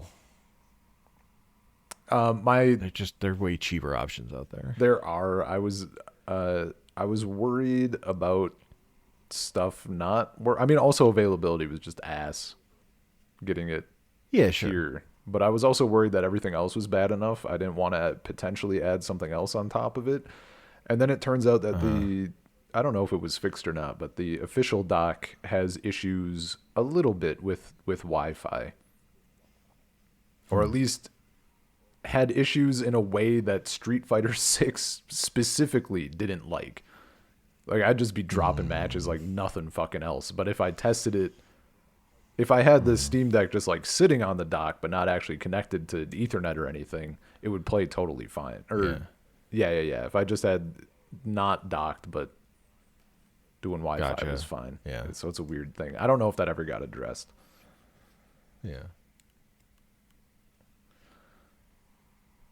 But yeah, no, I mean that's been like it's great when people come in and they're like, "Hey, how does Street Fighter 6 run on Steam Deck?" I'm like, that's all I've ever played Street Fighter 6 on. It's a Steam Deck and then like a PC at locals a couple of times. Like it runs fucking great unless you're wanting it to do like really good graphics at 1080p. Yeah. But even then, you can get it 1080. You get your choice of like, I I forget what it was. You can like bottom out settings a bit, and you can actually, it still runs totally fine at 1080p. It just looks really ass, but like it's really just glorified rectangles hitting each other anyway. So like, whatever. True. But the swimsuits, man. That's true. Yeah, you got those. That's actually the big thing. Is I bought one outfit. I bought Marisa's outfit 3 because it's a sick dress. Well, they actually that's false. Yeah. They took her wedding dress from the arcade mode and they turned it into pants, which was a bit of a disappointment. But it still looks great. It's so intricate because it's all like lacy and shit, and it's like. It looked so fucking bad. Like it just was like horizontal lines. Just it looked fucking awful. Yeah, that's right. They do have those swimsuits now. They have Elena's new outfit coming out. It's just crazy work. They're just like, what if we did the booty jorts and like a high-rise zebra thong? It's like someone out there is cooking. I never played enough to unlock Alina's real skin, like classic Alina. You just gotta purchase it. No, mine was. I just got whatever version I got of the thing was just unlocked. Because I like her. It's not for me. Like her classic is so much better than her outfit 1. It's so much better. Actually, Her I hair's just haven't fucked up. I haven't fucking played that. You weren't kidding. You know, early on, really, really, really early on, you talked about this, and I kind of like, I didn't internalize it, but like, fuck me, it's so awful trying to, like, I want to get the characters and the costumes and stuff, but Jesus Christ, I don't got that kind of dosh lying around. It's like, it's crazy. I don't get it. It's fucked up. You can choose like it's so awful too. I mean you fucking know, as a tourist, it's fucking awful. Cause like I want to dabble with all this shit, but that's like you're spending hundreds and hundreds and hundreds of dollars. So like you can, if you're only playing, the people who are only playing Street Fighter 6, yeah, that's like, I don't think it's actually that bad keeping up, especially if you have zero interest in costumes. But yeah. Like, if I want to check out the new Street Fighter 6 characters, and I want to check out the new Guilty Gear characters, and the new Grand Blue characters, and the new Tekken characters, No, like, fuck it's all me. too expensive. Yeah. You get to choose one. I chose Grand Blue if I get another character pass, because that game is sick. But that game is sick. There's a bunch of characters I don't have now. Tekken, because that's the one I installed on my Steam Deck. oh, hell yeah. No, that game played a little bit. I fucking love it. I was going through the arcade. I wanted to do everybody's arcade mode because it's on it. That game maybe more than any other fighting game I played. With the exception, it's like Soul Calibur more than any other fighting game because like I actually don't really feel the urge to find a main. I just like I want to just fucking play with everybody. But that's It's like Soul Calibur because they both have 2B. yeah, it's the exact same. You just go on 2B. Everybody gets really fucking mad. Yeah. Yeah. She has, I don't need to find a main. It already has 2B. She has. What are you talking about? The best part, she has Legacy Salt. Because, like, she was actually insanely fucked up, apparently. Like, she was beyond fucked up. And they fixed it. Like, they addressed it, and she's not nearly that. I think she's still very, very good, but she's not, like, insane. But try telling that to anybody who plays the fucking game. Hell yeah. I know a guy who plays a lot of 2B, and he's like, if I want to actually like spend an evening playing the game, I actually can't play her because people will either not accept matches or they will just one and done. Like nobody wants it, and he's like, she's fine. I promise. That's very funny. Yeah, I mean, it does have an advantage on Soul Calibur also in that you can just do her fucking skirt explosion move, which is crazy work. That's like an inspired decision, man. It's tremendous. The biggest sin, actually, more so than that, the biggest sin that Soul Calibur does, Soul Calibur 6 for anyone who doesn't know, is the one that has 2B, so you can go and buy it. She's not in the fucking story mode. They got Geralt in there. Yeah. He's like doing shit, but like Hell 2B, yeah. they didn't add her in any way, and I'm like, fuck, I kind of wish they would have. That would have been like very funny, and they just did. I don't know if she was late enough that they had already had that shit all wrapped and they didn't want to do more or what, but Yeah, I don't know. 2B just out here coming to dead games. the I'm just funniest. thinking about the fact that like Foam Stars was like, we've canceled the game. It's done. Also, we're adding 2B. Dude, I'm telling you, the funniest possible thing that could happen is for like every possible game to add like 2B or a 2B skin. It is actually I think that is a peak bit. If 2B came to Street Fighter 6 and Tekken 8 and like every game, She's like in- Guilty Gear, just put her in She's every in possible. Rainbow Six Siege. She's in Overwatch, man. Like, we can do it. It can happen. We just have to believe. Wait, she's in Overwatch? I didn't know that. Not as a character, but they added As a skin. they added Near Automata skins. Autonoma? Is it Autonoma or Automata? Autonoma. Automa? Whatever. They added Near skins, and there was a whole big thing because buying those skins, getting the skins in the game costs more than Near does. like costs well, more than maybe it I did won't go get new on release. Like it cost $70 to get all those skins, and I think the game was just a normal $60 game. So like that was a whole fucking thing. But yeah, they put in those skins. So I'm saying like That's it's so possible, man. Like it's such a good bit too. It'd be so fucking funny. Has 2B come to Magic yet? Do we have a Magic card 2B? We do not.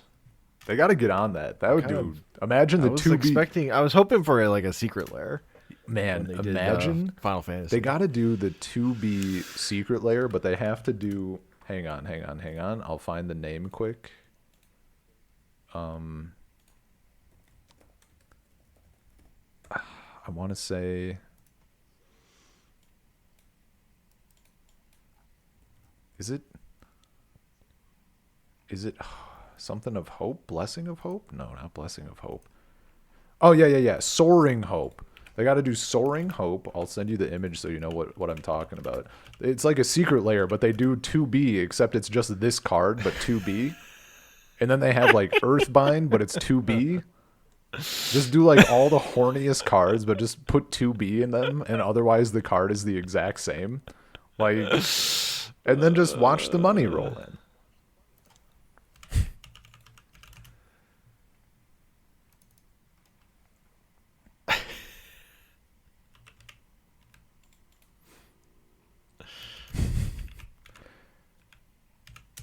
Man, I just ran on a whim now. I clicked on that artist's name. Every single other card he has is like completely it's just like very run of the mill, like good solid art, cool stuff, some hits here and there, and then he's just like, what if tits? Like what if Soaring Hope was just nuts? Actually, this Face of Divinity card is fucking sick. Okay, what if High Perfect Morgant, but it's 2B? All right, what do we got? High. Yeah, man, that's what I'm saying. That's what I'm talking about.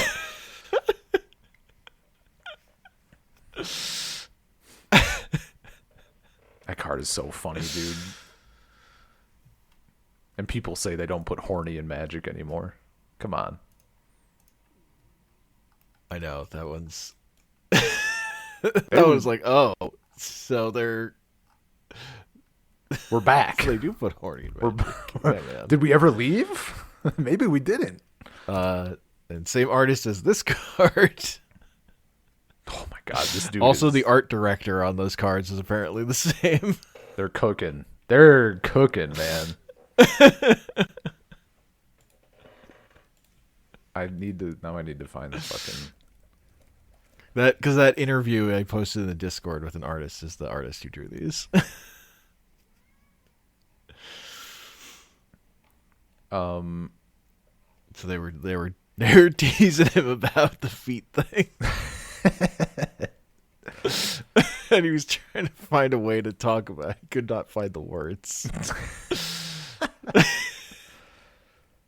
Yeah, this shit.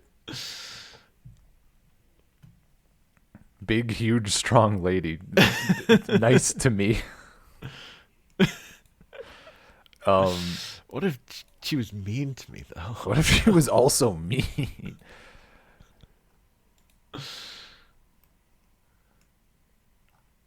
Yeah. That shit's so funny, man. Like, that's the thing. Like, I don't know. The horny never really left magic. It just, like, changed. It changed from, like, hyper obvious shit to, like, this is still just horny. It's just way more on the down low. Like, at a glance, right? If you're just scrolling through and you see these cards, like, you're maybe not going to think as much about it. If you're scrolling through and you see Earthbind, you're like, what the fuck? How? I mean, yeah, you can look at Liliana of the Veil and then look at how they drew Liliana of the Veil in Standard when they reprinted her recently. Like, there is less horny there. Yeah. They took away horny. I just want to refresh on, because I did see it even just earlier. I just want to. Yeah. Yeah. Like, that is a tremendous reduction in horny. Let's be clear. Yeah, oh, totally. But, like, it's not. But that's not, like, there are still horny cards. Yeah. They're just maybe, it wasn't Liliana this time. just didn't get to be her, unfortunately. Yeah. I mean, I would even the big say, thing, they are now, it is possible for them to draw a woman and it's not horny. yeah, it fucking sucks, bro. It's the worst. What is the one? No, the horny has changed, because I was thinking of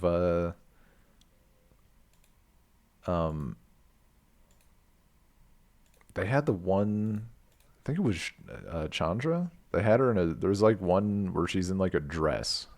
I'm like, that's such a, it's not like horny, but like, fuck, man. Dress goes hard.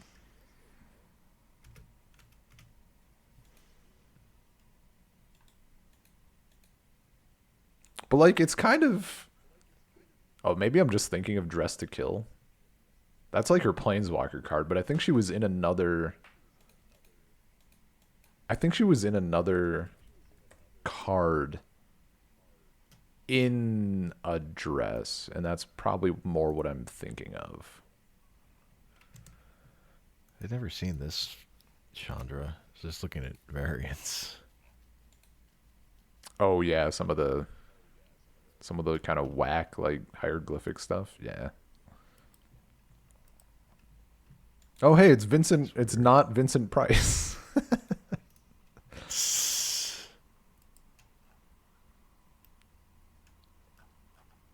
Man, I kind of want the fucking. Where is this? Is this not available yet? I want the. Oh, it's 2026. Yo, go to a store and get me the Gilded Lotus that has Nisa and Chandra on it, being friends. Wink, wink, nudge, nudge. Heavy quotes.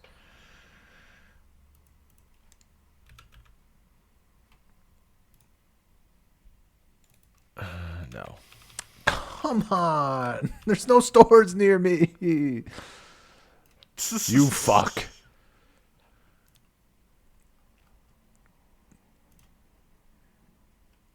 Because I think it's like just an event thing, right? Like, you get it for participating in, like, whatever. Is that like their Pride event thing that they do? I have no idea. Something like that. Because there was another cool. Also, probably over by now. It's probably over by now.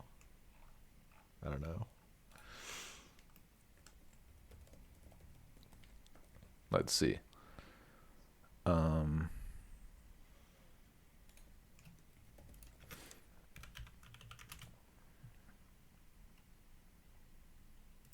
No, this is it's for June.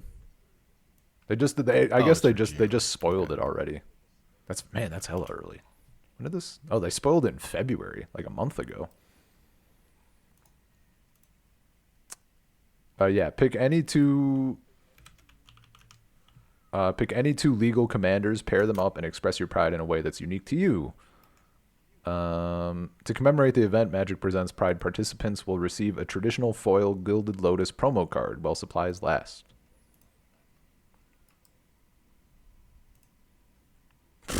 This illustration depicts Gruel friends, Chandra and Nisa, in a peaceful, tender moment. Gruel friends. Gruel friends is... That's something. Man. I don't know what this card you're talking about is also. Can you send me a picture?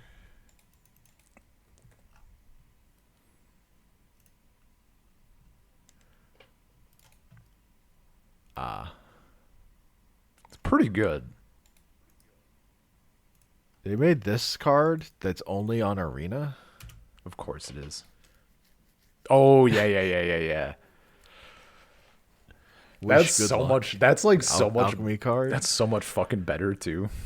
The lighting there is crazy. Dude, I just want them to fucking...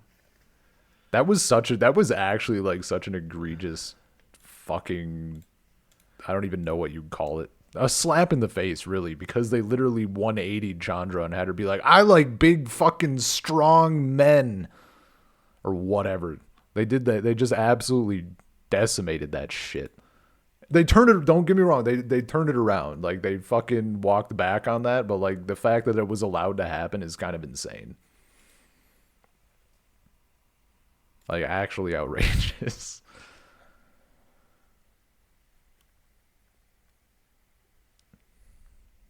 Man, Wish Good Luck is so good.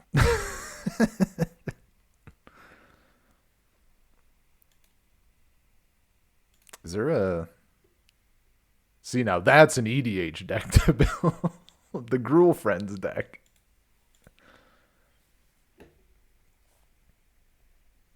Anyway.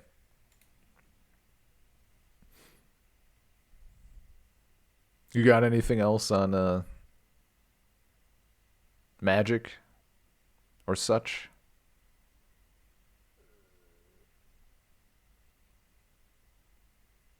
Hank?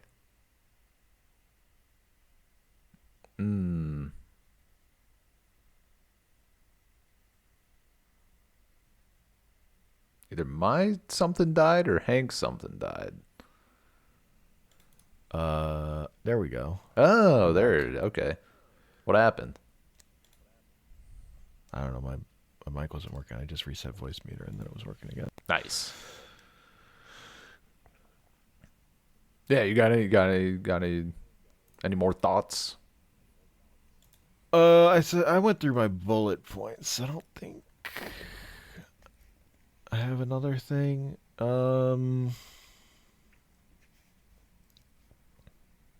Yeah. I don't know. I've never heard so much people who don't like Ninja Turtles. And I don't like it. Personally. Not a fan of people like saying how stupid the Ninja Turtles are. Come on, man. Yeah. You're fucking old, dude. I don't need to hear that. Don't be old, I guess. The Ninja Turtles are fucking old, but also they've been really popular with kids. They're like the whole new generation. They're like 4 generations of cartoons that kids watched and grew up with, or whatever. There just wasn't one in like the late 90s. If people were, that was their era for watching stuff. Yeah. So I think it is a thing of like the people who are where Cons falls in their fucking nostalgia zone. Ninja Turtles does not fall in their nostalgia zone. Yeah. No, that's about right. I think it's very funny.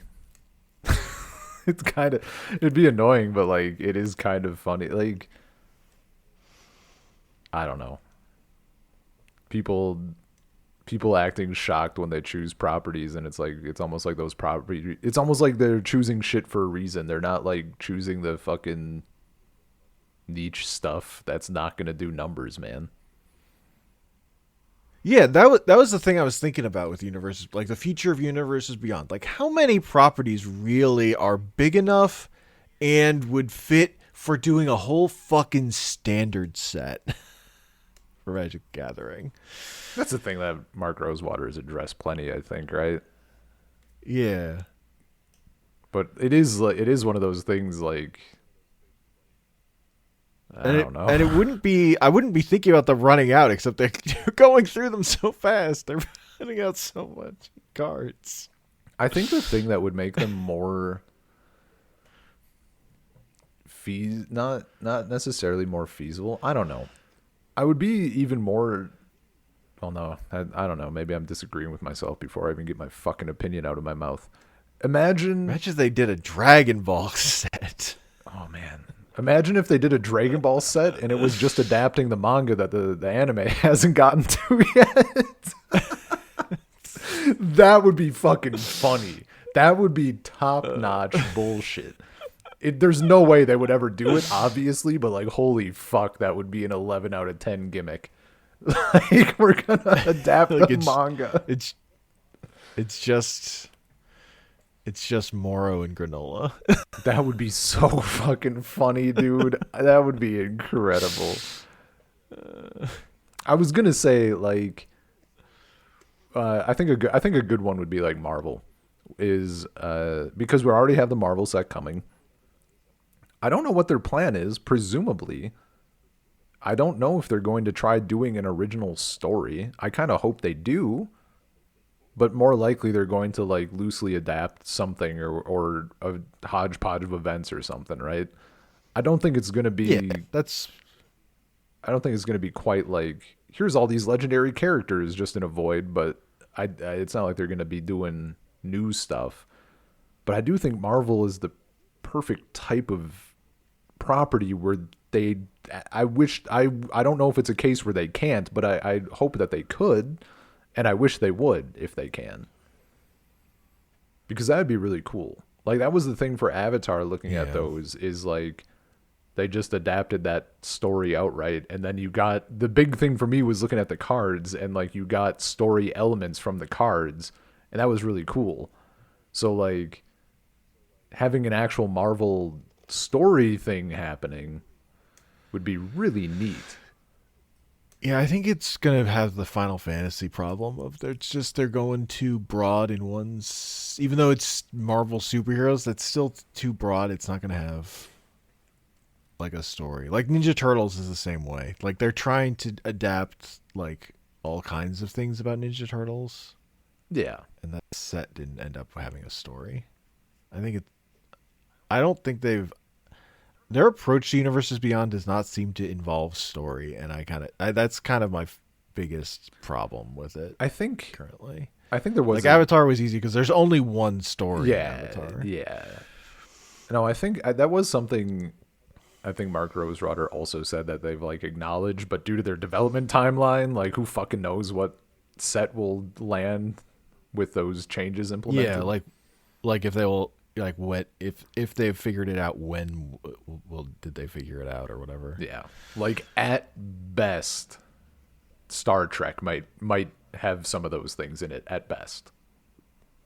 At best, yeah. And that's even like I'm not counting on it just for how the one thing is they decided Magic the Gathering's version of Raphael did not use a Sai, he used a Jite. Yeah. So they could reprint Umezawa's Jite and name it Ralph's Jite. Hell yeah. Even dude. though Fuck in the art it's a Sai because they used a stock piece of art.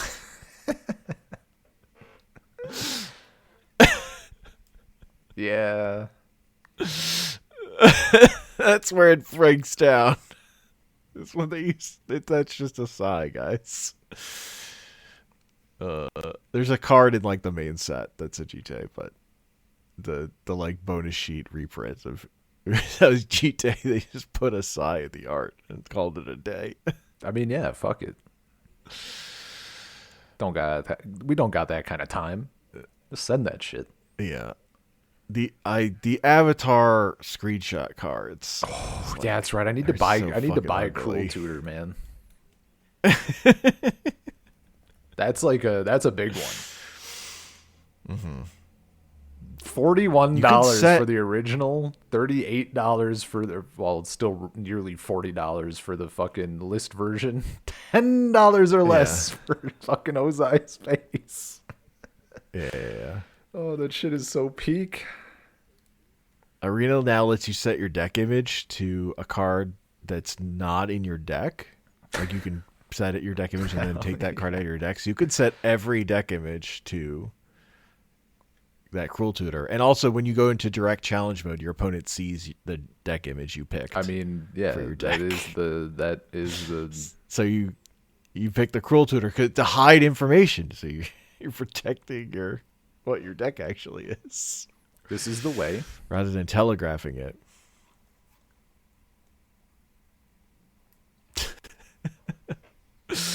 I'm glad I play tournaments in an open deck list format, so none of that shit matters anyway. In terms of hiding information. Open deck list is the way. Yeah. Anyway. I think that's a podcast. A 2-hour yap. My thing. Yeah. Look, man. They should just make the story good. You know? The way it needs to be good conveyed through a card game, which is a specific kind of good. What if I told you that there is if you give yourself like a cutoff of old border cards, right? So pre-8th edition, there is a finite amount of story content, including novels, that could be taken in. Yeah, but I kind of know the story already. Yeah, but I don't. Usually what happens is like I go through and I'm like building an EDH deck with like heavy themes of art and lore, and then there's something I don't know and I look it up and it is either a fucking one-off thing that never got addressed again, or it's a one-off thing that then got addressed like way later in a modern set, or it's like something that goes like the complete opposite direction of how you'd want. Like, oh man, Lynn Sivy is so fucking sick. Where does she end up? That's depressing. That shit's depressing. Do you know where she ended up? She's dead, bro. Yes. Because her and I forget who all was in that little group, but like they basically all fucking kill themselves so that Volrath doesn't like get control of them or whatever. So like they jump off a cliff. Hell yeah. Yeah. Edginess. 90s, baby. It might have been 2000s. I don't remember. I think it was early 2000s. I think it was 90s. Oh, okay. Well. I don't remember. I happen to have it might have been. It was probably early 2000s. I have the set list like up. 2001. I barely skirted in there. Oh, you know what? We both get to be right. Mercadian Masks was 99, and then it's 2000 and 2001. So we congratulations. I would assume that would happen in the final set, which was Apocalypse. Yeah. It's the end of that story. Yeah,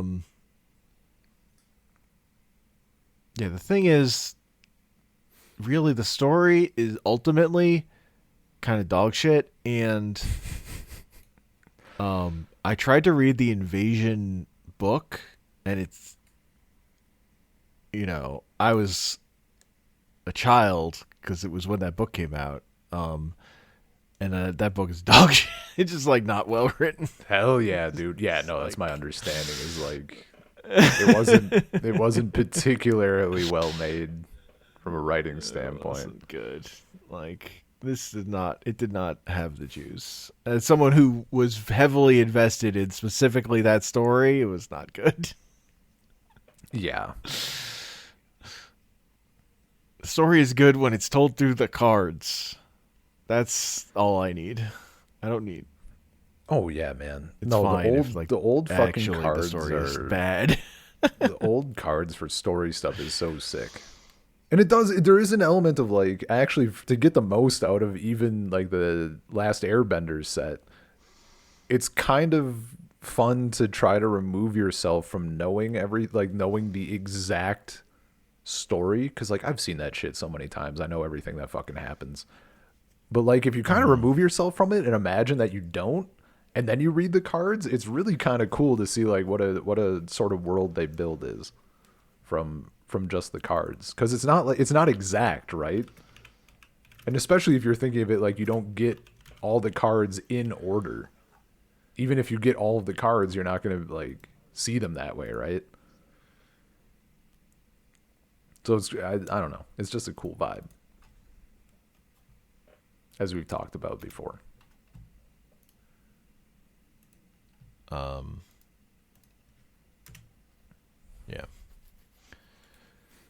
What we got here? The Magic the Gathering card. That's rough, buddy. That's incredible work. With the flavor text, my first girlfriend turned into the moon. Accurate recreation of that scene. A perfect 10 out of 10 scene. I think actually Zuko looks too expressive. He looks way too... The art, they dropped the ball. Yeah. They needed to have him be like, what the fuck do you say to this? Yeah. That's rough, buddy. That's rough, buddy. Such a fucking good... Completely flat.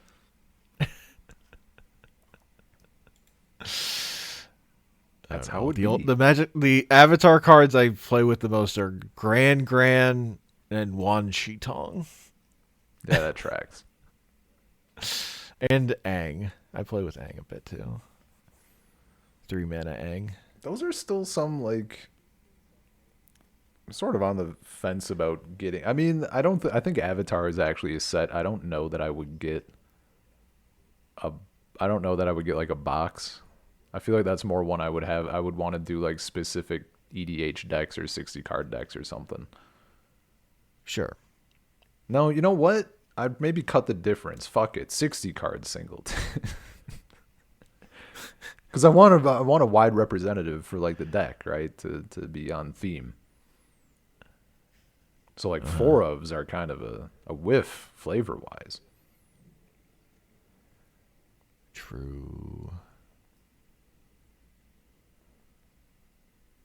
Yeah. I don't know. I will say the more I've played with, my opinion of the Ninja Turtles set has only gone up as I've played with it more. There's so many good cards. I need to like peek and see if there's if I have like a... Because the artifacts is very well supported.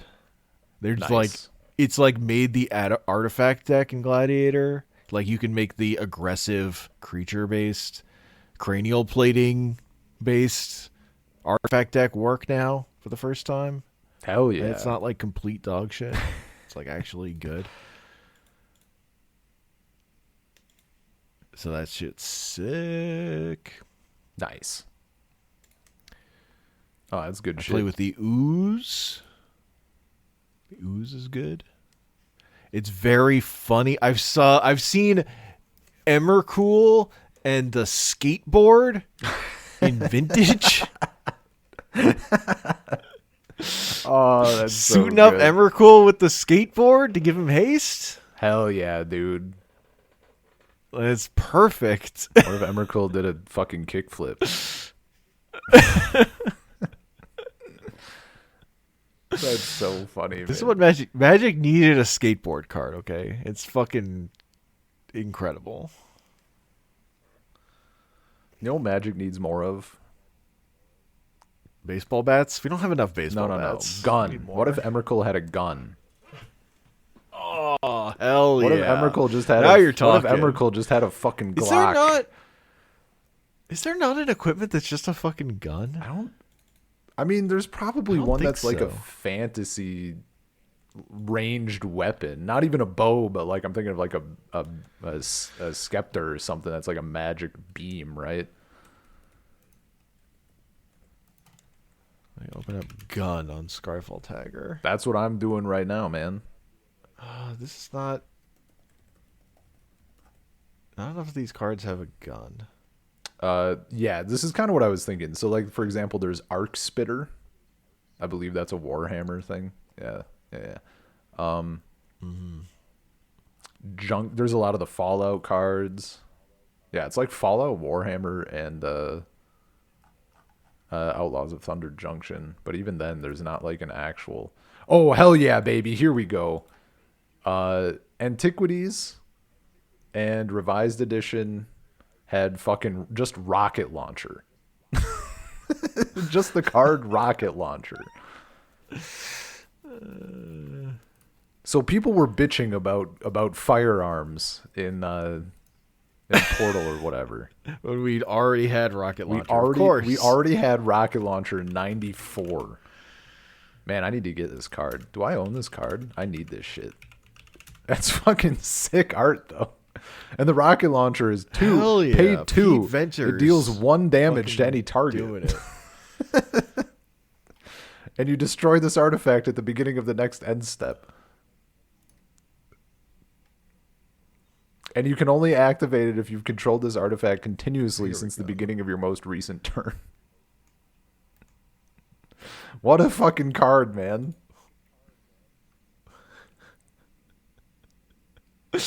I hadn't seen this freaking lightning strike that's done like it's in the Cowboy Bebop opening. Oh, hell yeah. That's so funny, man. It's pretty good. Even like the quote on top and shit. Uh-huh. Oh, yeah, there's fucking Alexander Clamington. There's an uncard, though. Oh, yeah, yeah. Anyway, we're getting into just image spam. Lost in the sauce. It's easy to do, I'm though. But yeah, we can call it. What the fuck? Sorry, I've seen a card that's not out yet. Son of a bitch. Dig through time. But it's Kang the Conqueror. Hell yeah. Anyway. Links in the description. Blocks will not save you. I'm sorry. They'll save me. Fuck you. Sets are bad, they're bad. Peace.